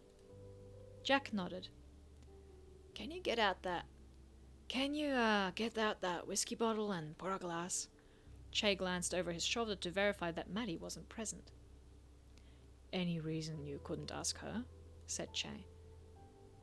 Afraid of what it might do to me, said Jack. I wouldn't want her to worry. Che arched an eyebrow. Should I be worried? Jack shook his head. You don't strike me as a worrier. It's not about... I'm not intending to get drunk. I think if I smell it, that might be enough. You're going somewhere inside of here, said Che, tapping the side of his head. Exactly, said Jack.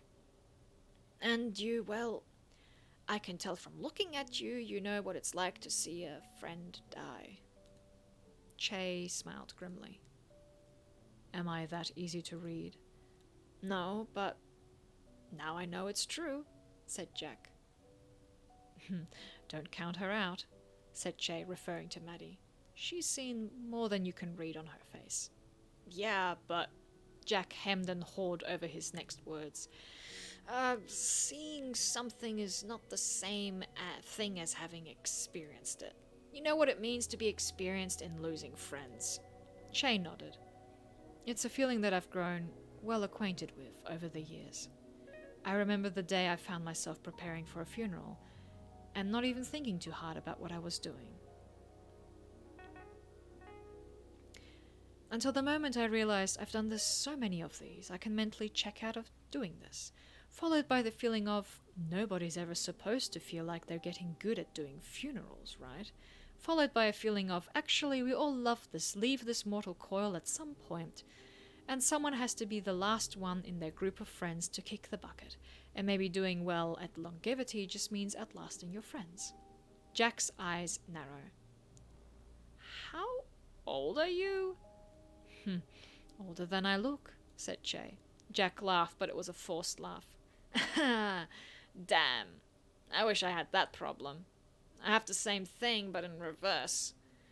Che got the bottle of Jack Daniels out from where Maddie had stowed it and set it in front of Jack before looking for a glass. Jack picked up the bottle and studied the label. You've worked with your hands before, said Jack. Never worked a boat before, said Che. It's not bad work, said Jack. Never boring. From the first day I spent out on the water, I knew it was my calling. I even had enough to retire after several years, but by that point I was so wedded to the idea of having my own boat that I kept saving. Did you ever become Captain Jack? One day, said Jack. I was Captain Jack for one day. Che held the glass in his hand, not setting it down in front of Jack. It was terrible. Shit luck, said Jack. The weather was clear. The water wasn't even that choppy. I guess that's why he got careless. I guess that's why he thought he could try and fix the net when it's stuck. At least, I assume that's what he was trying to do when he fell overboard. Che silently set the glass down on the counter, bottom side up. You know what the worst part is? When I realized it had happened, I didn't think. The captain, the one man whose job it is to keep a level head, I didn't think about what I was doing.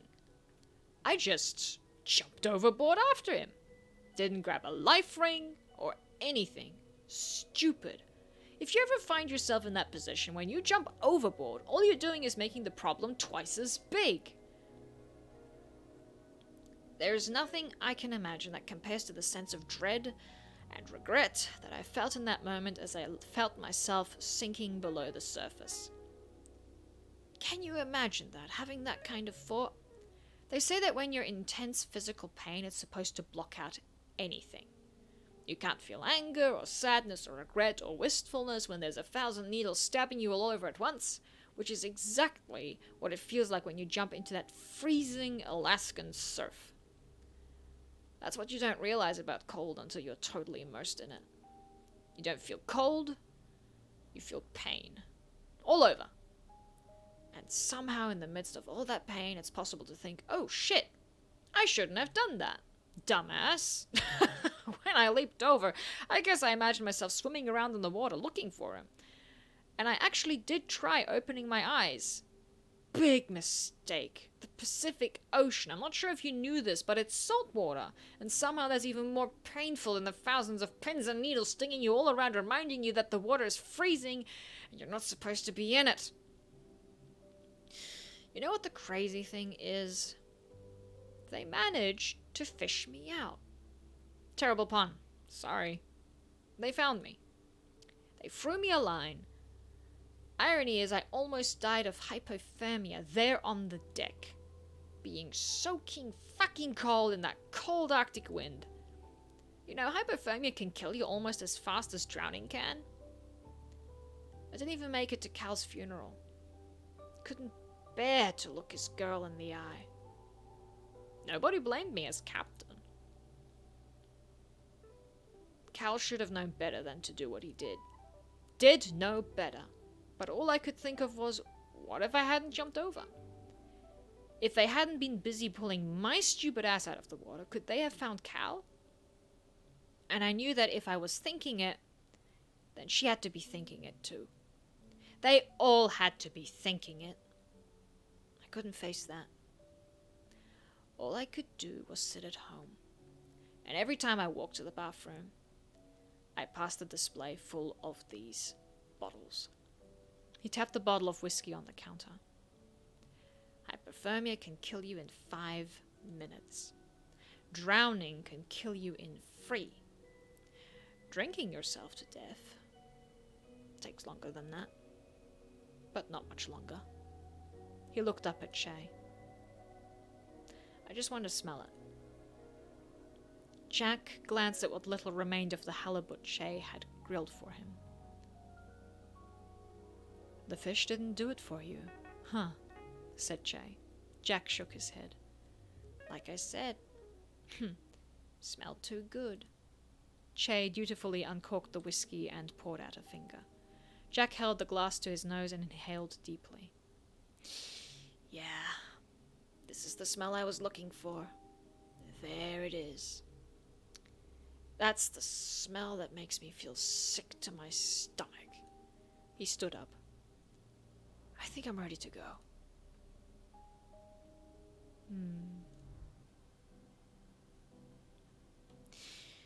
And I believe we've unlocked everything. We've read all the stories. We've read the entire game. Lovely. So, ta-da! There we go. It is almost 10:30, which is about an hour longer than I expected, and my voice is super tired. But yeah, it was super nice to go through all the rest of the stories and just enjoy them. Find them, desperately find them and enjoy them. And I had a great time with this game. So much heart put into this story. The humor is Melbourne-like, it's amusing. I had a few issues with the text being a little bit repetitive, a little bit too dry in places. Mostly in the side stories, not so much the main course. And I suppose I've run out of interesting things to say, really. I'm sure I will think of things more when I actually write them down. But yeah, that just about wraps things up. Thank you so much for coming to my stream and hanging around, and I hope you had a good chuckle throughout the whole process. I'm not sure. You know, of course, Necrobarista is done. I probably won't. Here's how I should finish the sentence. Apparently, the game devs are working on some DLC content. One of them is a mechanic, I believe, and the other is more story material. So when the story material comes out, and I probably will wait for both DLCs to come out rather than one after the other, but once both are out, I will probably continue with further live streams. And hopefully by the time that happens, I won't have forgotten everything, especially the voices, which can be quite challenging to jump back into after such a long time. But that should be plausible. And yeah, until then, I'm probably going to take a little bit of a break. I might stream more games. I have no idea which one to stream, though, at the moment. I don't have so much of a schedule planned. But when it does happen, I will be posting about it on my Twitter, which you can see on the screen. My account is JENAREUTER.